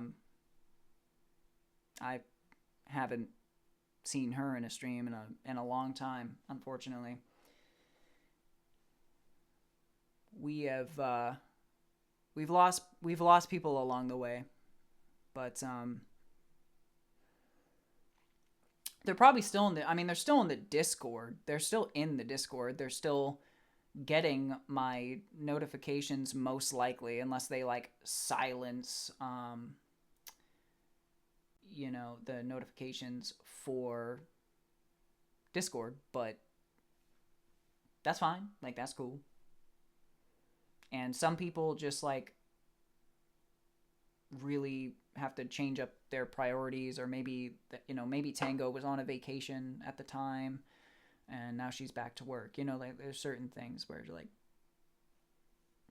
it is what it is. But the big thing, holy shit, Haxer, you hit me with these responses 10 minutes after I'm done. I'm not even going to respond to that, Haxer, because again, I don't even remember what I said 10 minutes ago. But cool. Thank you for another paragraph essay.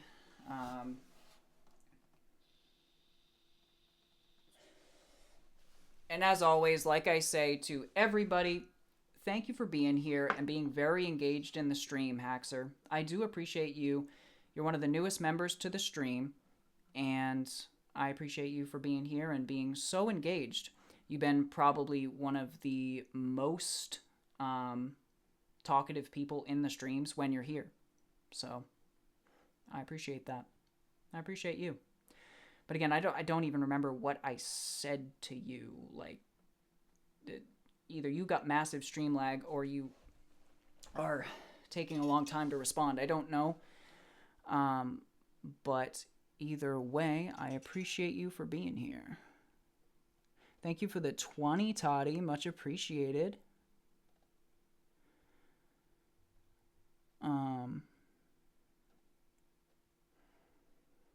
Yeah, guys. The Tango Blues is always fun. It's always a fun time.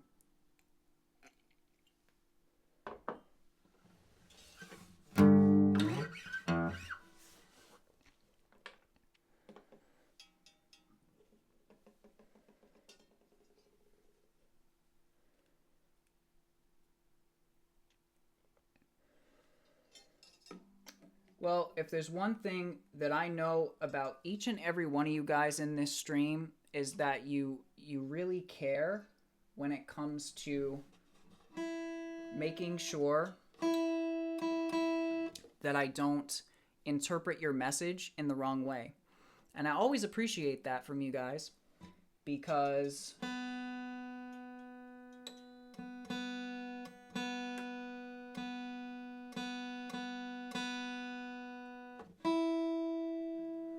it matters.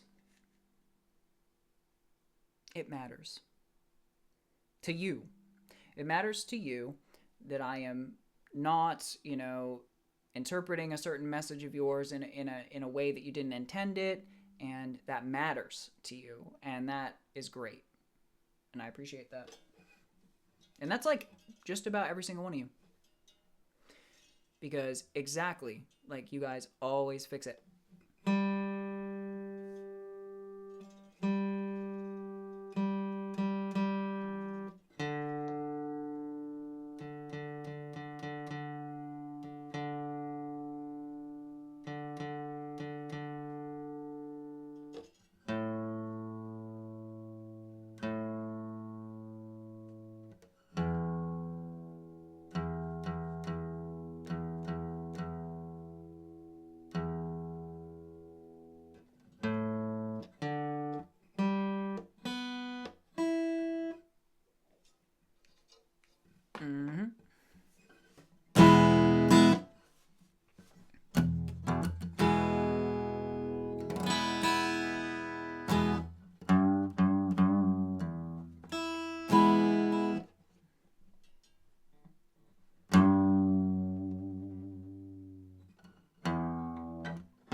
Yeah, and the fact that she was in finals alone, Jackie, I would say is pretty solid,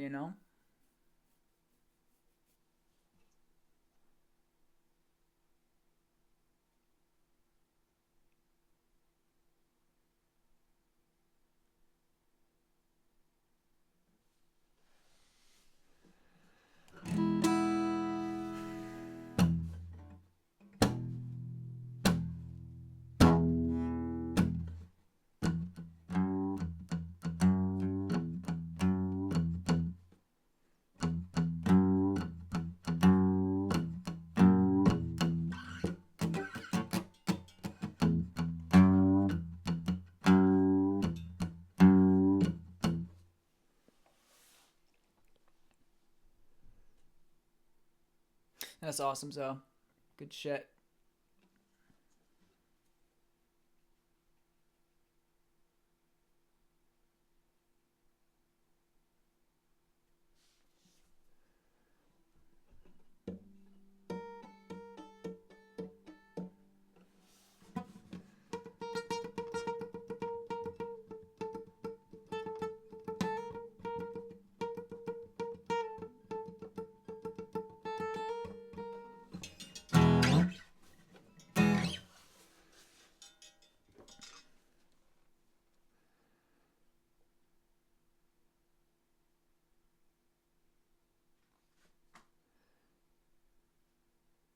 I didn't even realize that my rendition of it was that good.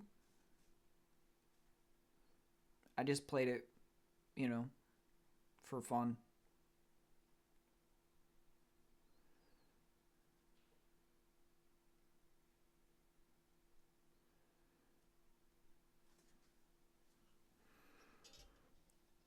That's all I did.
Well, thank you, Luna. I appreciate that.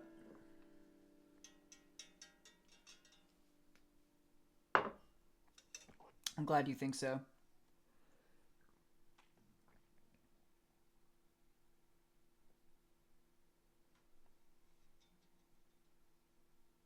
It's a song that's like easily recognizable, stuff like that. So, I get it.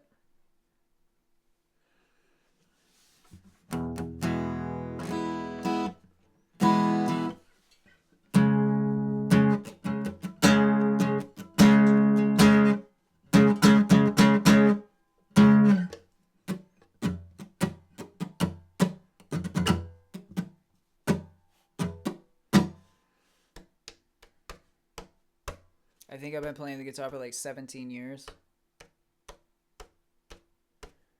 I think, roughly.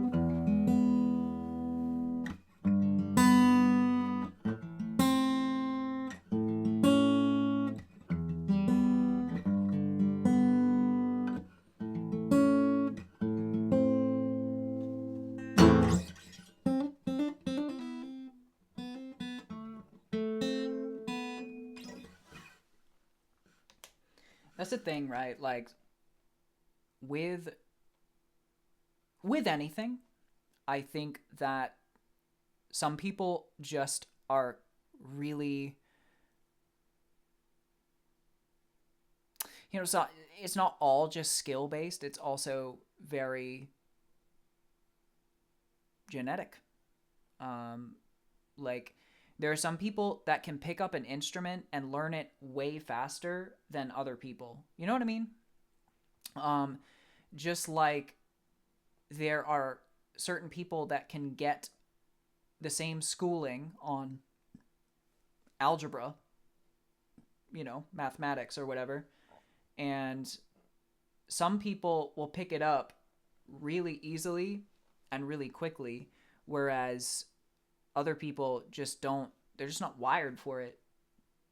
They're trying just as hard as the other person, but they can't seem to get it as easily as the other person. And so, like with me, that's how music always has been since the very beginning, to be honest. Is it's come to me very easily. and it's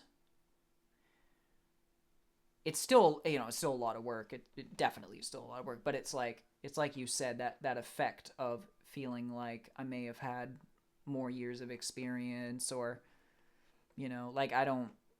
There's a lot of people that have to like practice a lot to keep their skills in order or keep progressing, but for me, I don't ever practice, to be honest. Um, the only time I'm practicing is when I'm playing on stream. That's it. That's literally it. So that's just sort of how it is. Just something that I have a knack for, but I also have put a lot of work in, because 17 years is a long time still. Nonetheless, it is. So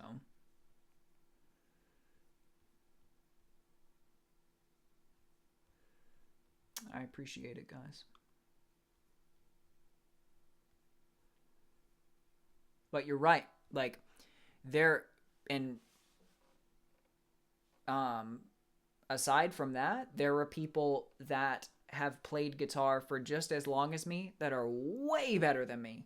And then there's people that have played guitar for less, like maybe a fraction of the years that I have, and they're way better than me. And there's people that have played just the same amount of years as me, and they're way worse than me. So it just kind of depends. It just depends. How much are you practicing?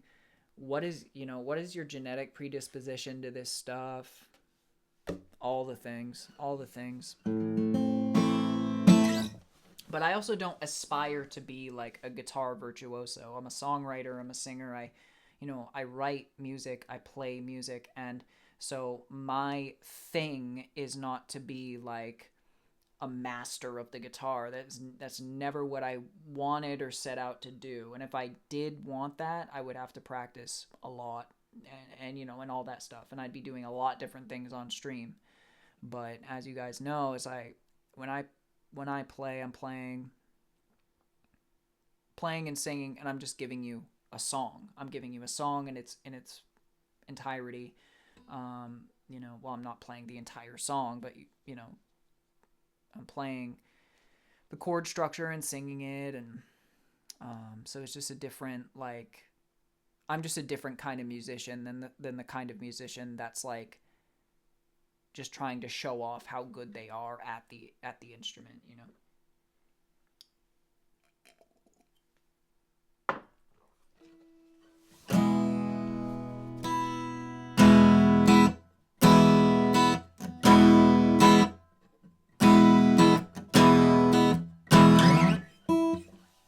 Well, I have said, I think, 3 times now that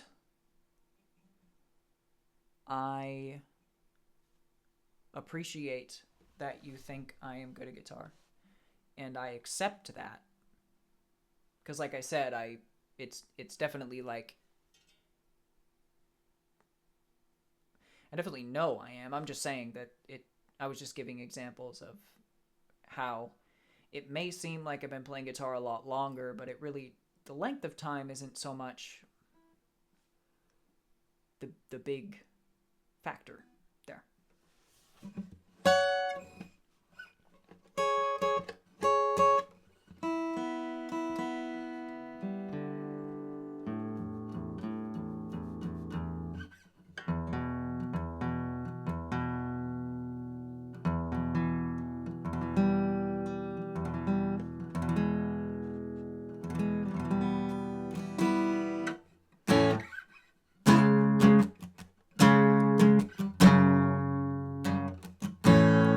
I really gotta turn this shit down. I forget. It's been a minute since we played, but this shit is like overloading.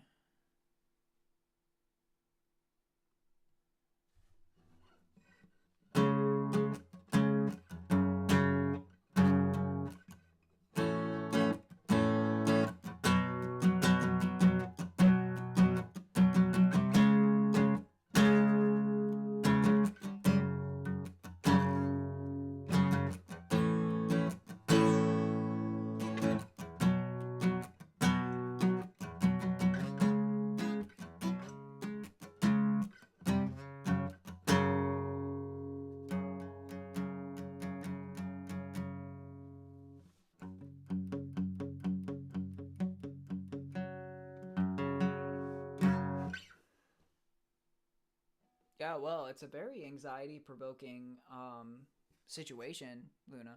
Like 100% it is. Like um getting up in front of people.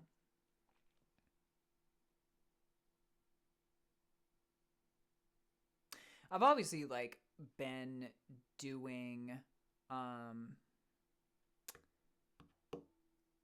live shows in person for crowds for a while, but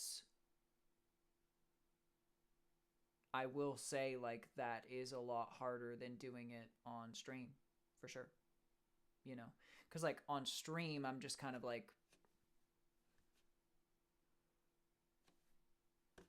I'm just here in this room and I have you guys in the chat. It's a little bit different than actually having people in the room with you. So I get that it's a lot harder to, you know, do it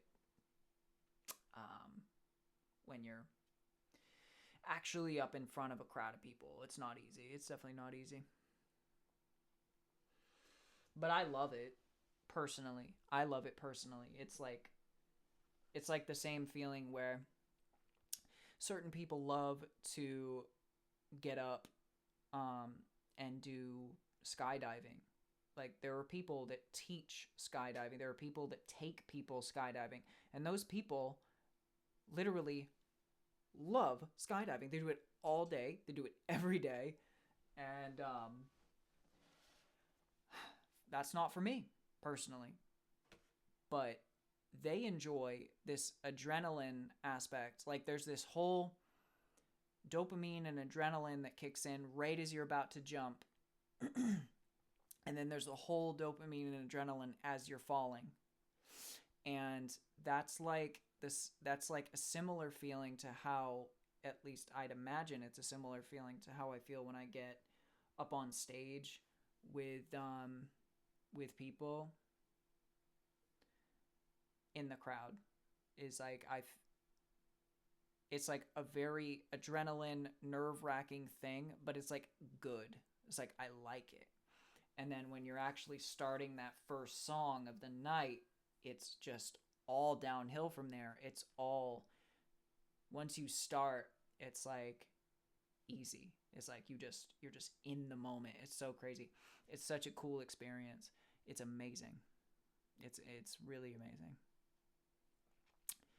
But you also have to have like a certain level of confidence, and you also have to have a certain level of like being okay with what could go wrong, because almost anything that can go wrong does go wrong at a show, especially. I mean, I'm getting into the weeds here now. But my point is it takes a certain kind of person to really enjoy it like that. It really does take a certain kind of person to enjoy doing live shows like that, because some people don't like that kind of adrenaline and dopamine in that sort of situation.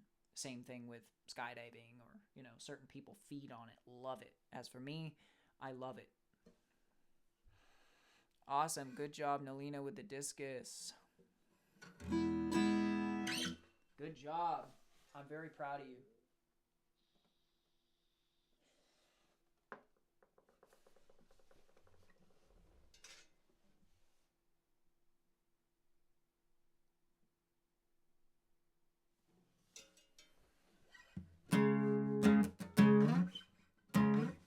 We will probably do Shape of You next, because both you, Luna, and Zoe kind of requested it. So I'll do at least like the pre-chorus into the chorus. I'm still not super confident with the verses on it yet, but I'll give it a shot. I am so sore, man.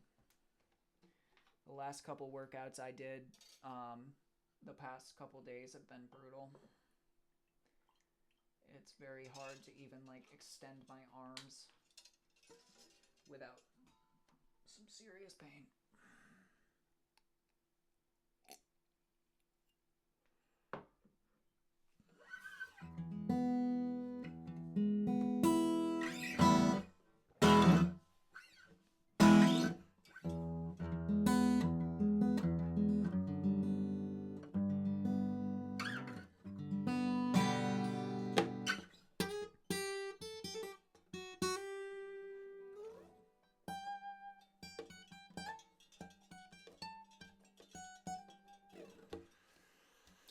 Luna, maybe they're anywhere from probably.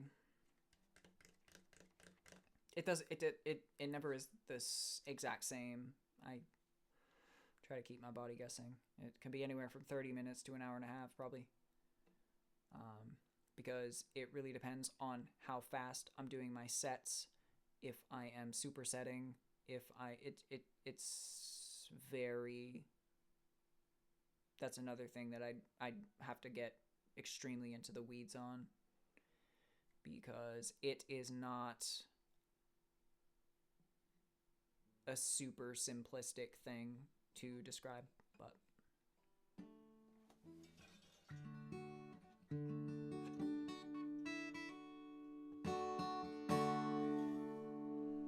it also depends on what kind of exercises I'm doing for that particular body part or body parts. It's a whole fucking thing.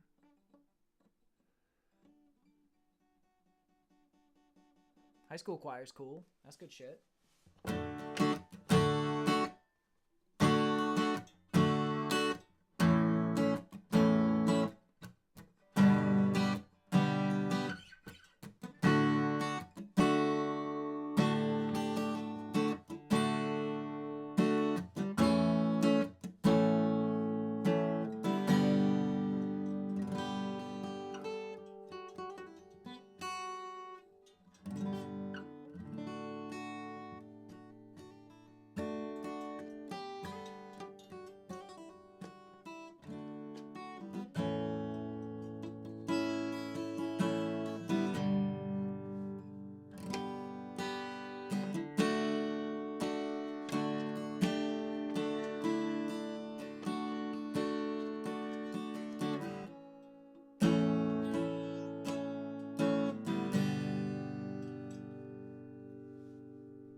Well, congrats to Lena, Jackie. Very good.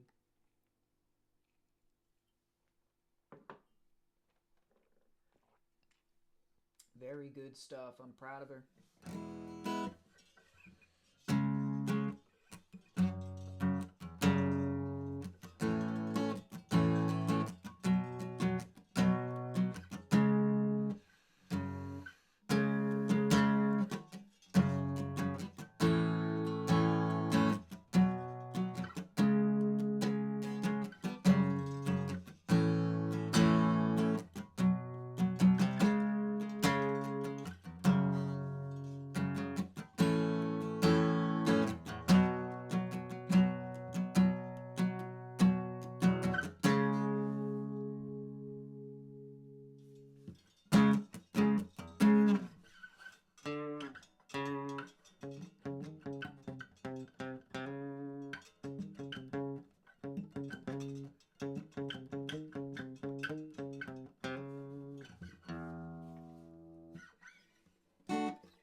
dude. Sucks.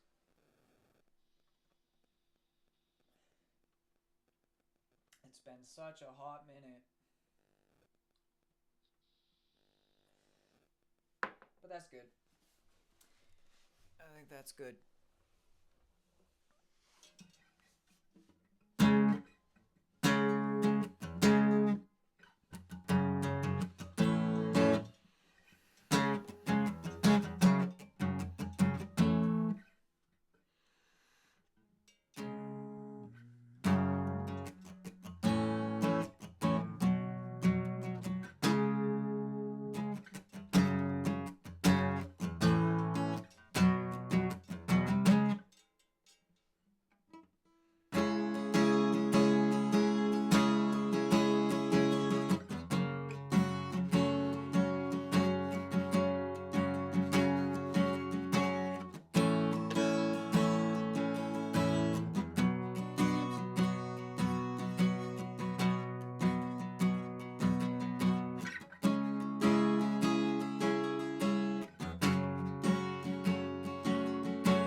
Oh, man.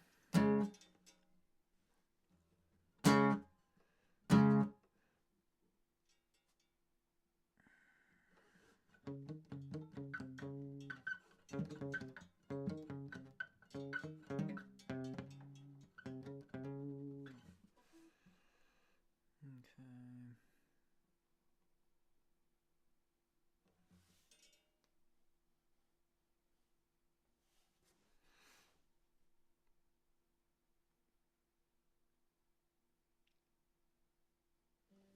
Good shit.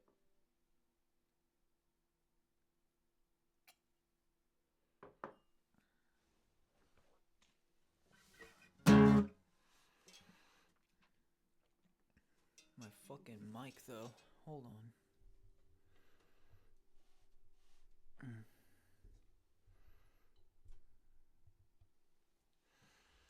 That might be better, although the lights got me fucked. A little bit.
the shape of you.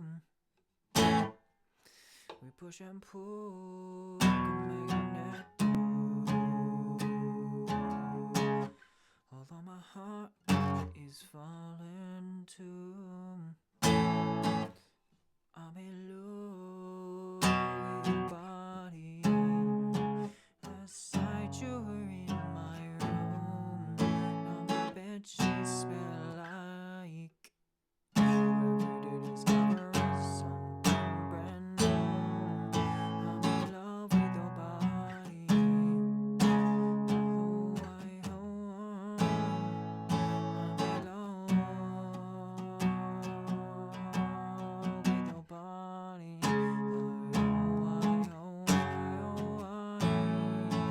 I'm in love with your body.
Come on now, follow my lead.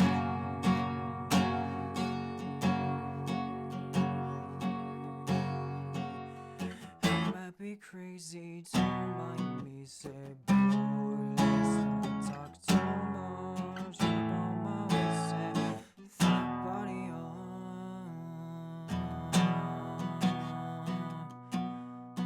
deep. Come on now, follow my lead. Come on now, follow my lead.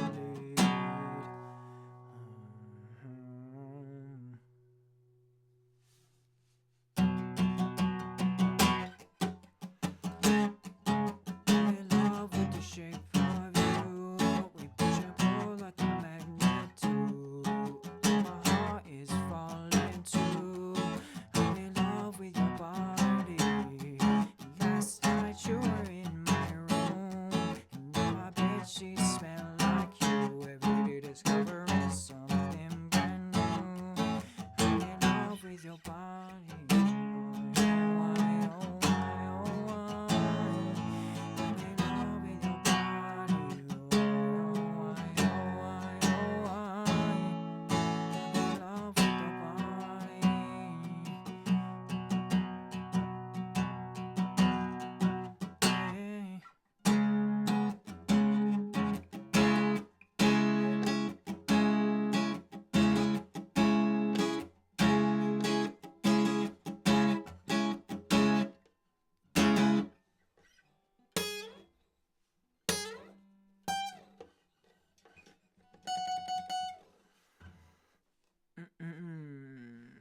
Thanks for the 15, Luna. And thank you for the 25, Toddy. And thank you for the other 10, Luna. Appreciate you guys very much. Very, very much.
9, Luna. Appreciate you.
That's all right, you guys.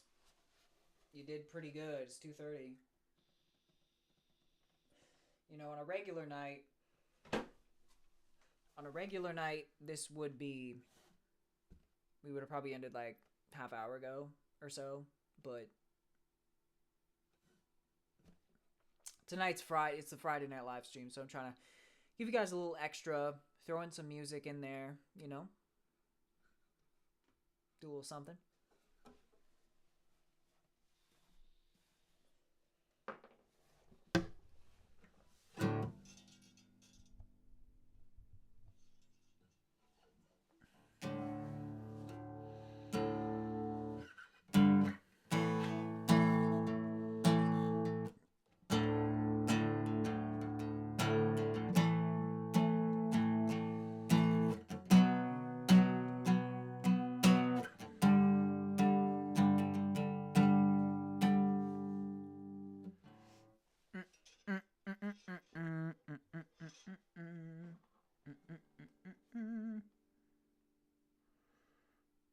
Mm-hmm.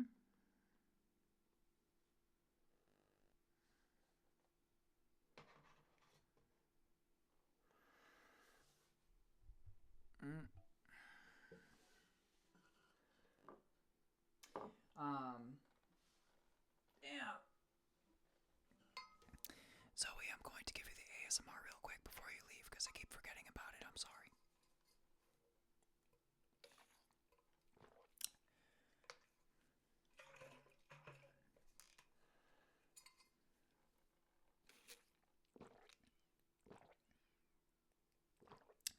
I keep forgetting to list certain music things that I can do on the stream during regular stream days. But I'm trying to save, like, I basically was thinking, like, I try and save, like, the music stuff for the big stream days so that we can still have other things that I and we enjoy on the other days. So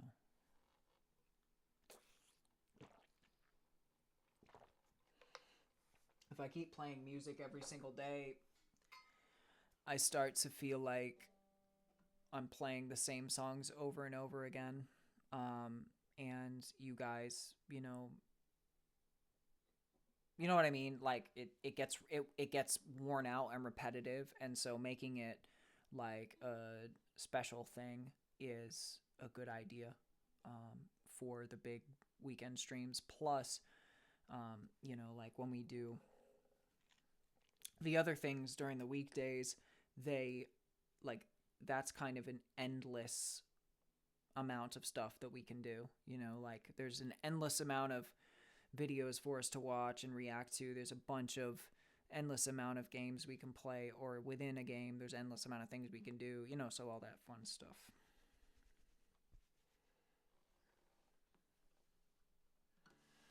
But it's not just me that it gets monotonous. It's you too. And if I keep playing the same exact songs, or maybe learn one or two per week more, but I'm doing it every single day, that's just like my one thing. You know what I mean?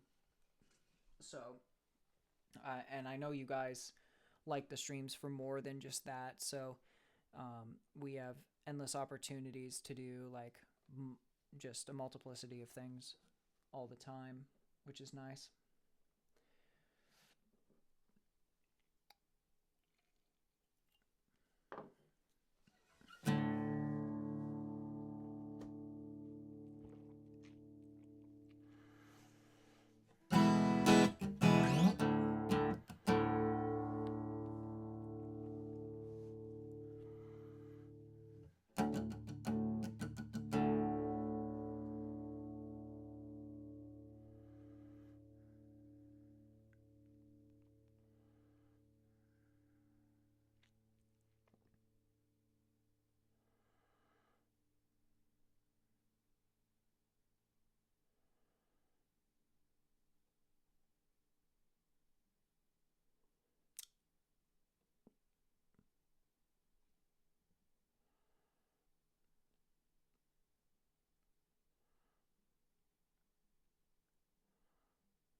Well, I don't like, it's okay.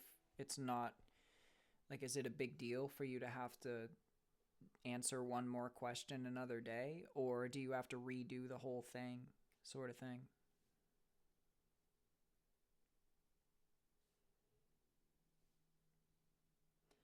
Like, what's the situation there?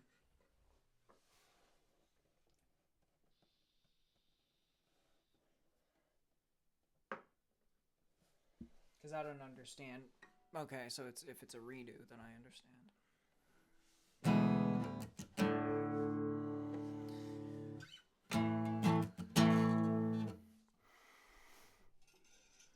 God, I fucking hate this thing. Come on, baby, reach. There we go. That's it. Reach. That's better. I think that's better.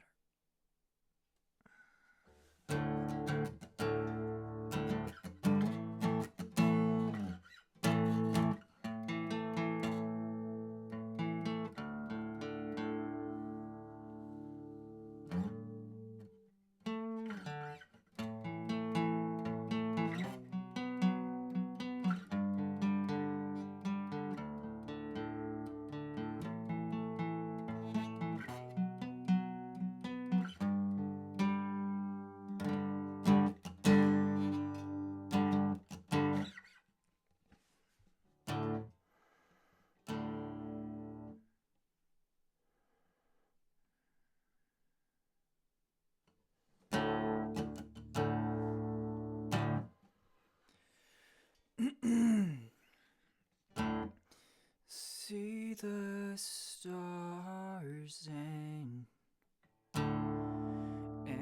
free your mind, like you're searching reasons why you the chimes swing in a bird. So stand here with me.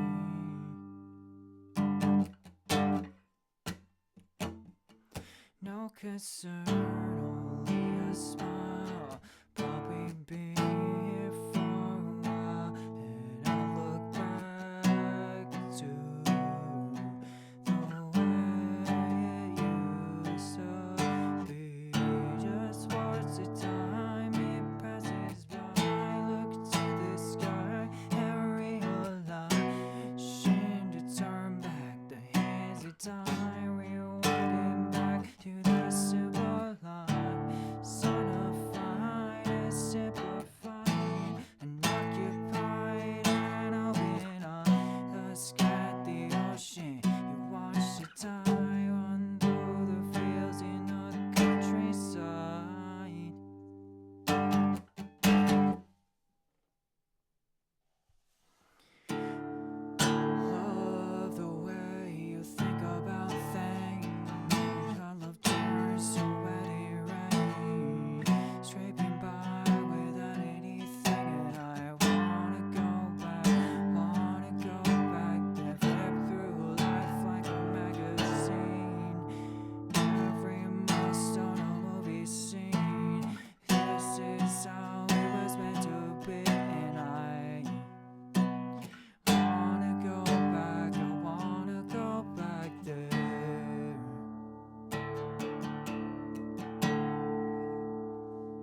the stars and free your mind like a certain reasons why you hear the chimes swing in the breeze as you're standing here with me.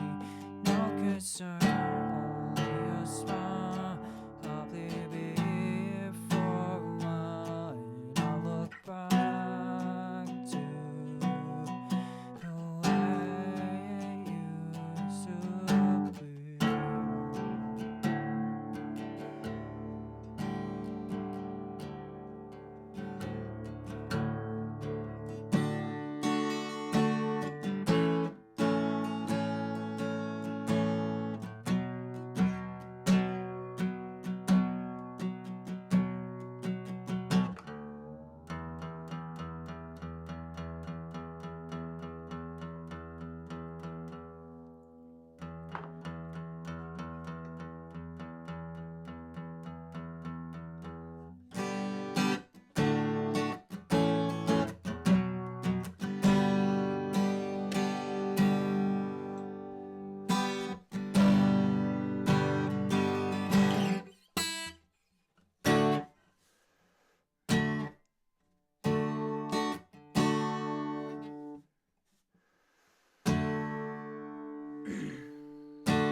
See the stars and free your mind.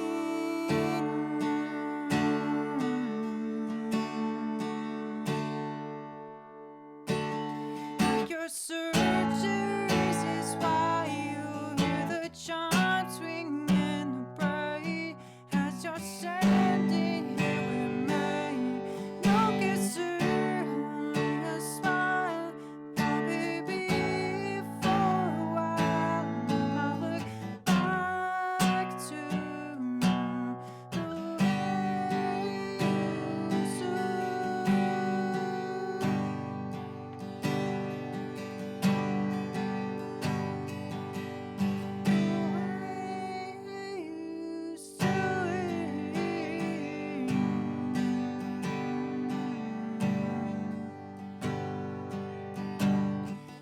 Just watch the time it passes by. Look to the sky, you realize and it turn back the hands of time to the simple heart personified, simplified, unoccupied, all behind us got the ocean. You watch the tide, fields in the countryside.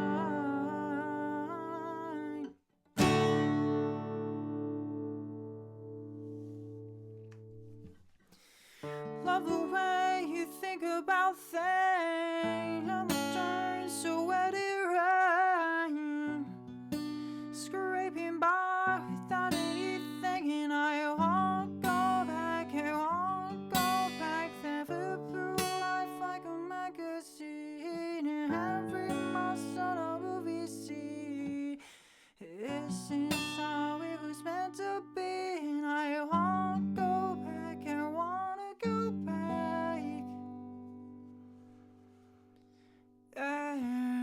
Below life is shaped, and you travel for a while as I show mine shaping where you pull the die. You know the time will waste soaking up back the climb and giant like clouds strive for this ship and pull the chains that bind.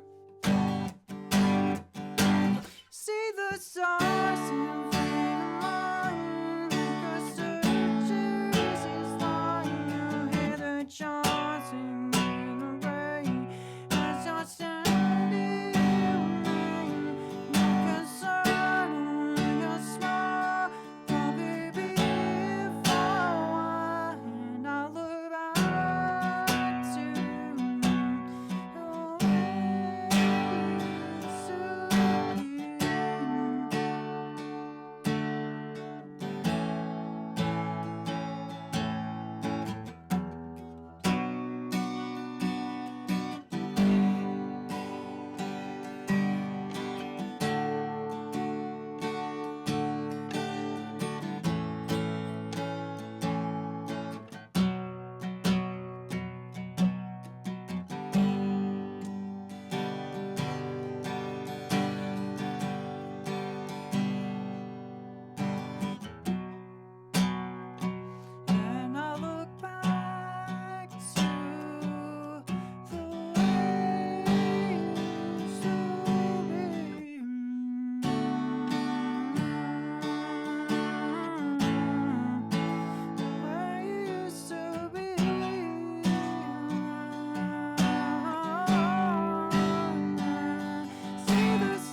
charging in the rain as you're standing here with me.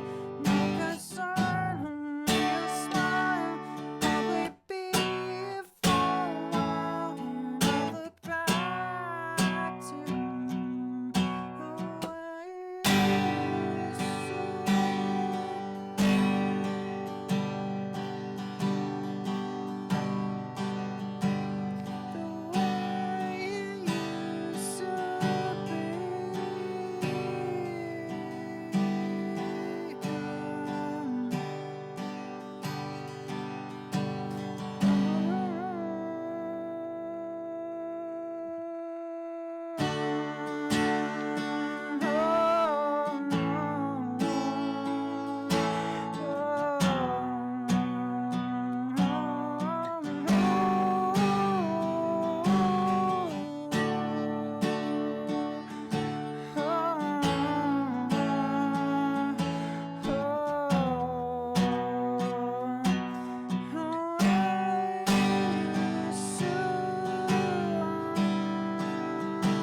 see the stars.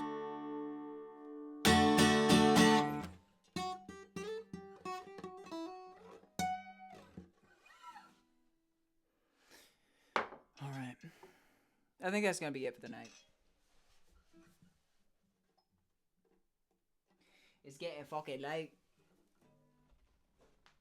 Fucking late, dude.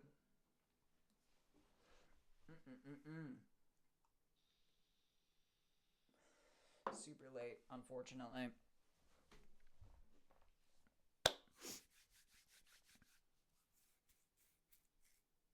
Thank you, though, Jackie. Thank you, though, Toddy. Thank you, though, Luna. Appreciate you guys. I'll be looking for those updates in the Discord. That sounds great. And we will continue the conversation in Discord as always. Much love to you all. And I hope you have a great rest of your day. Great rest of your evening. Great rest of your night. Whatever it might be for ya.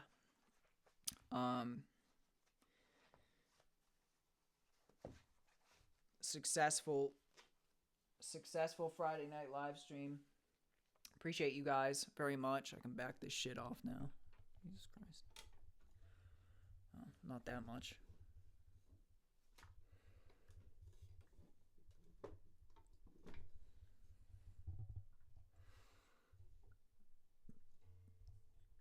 That's good. I'll get it better soon. But for now.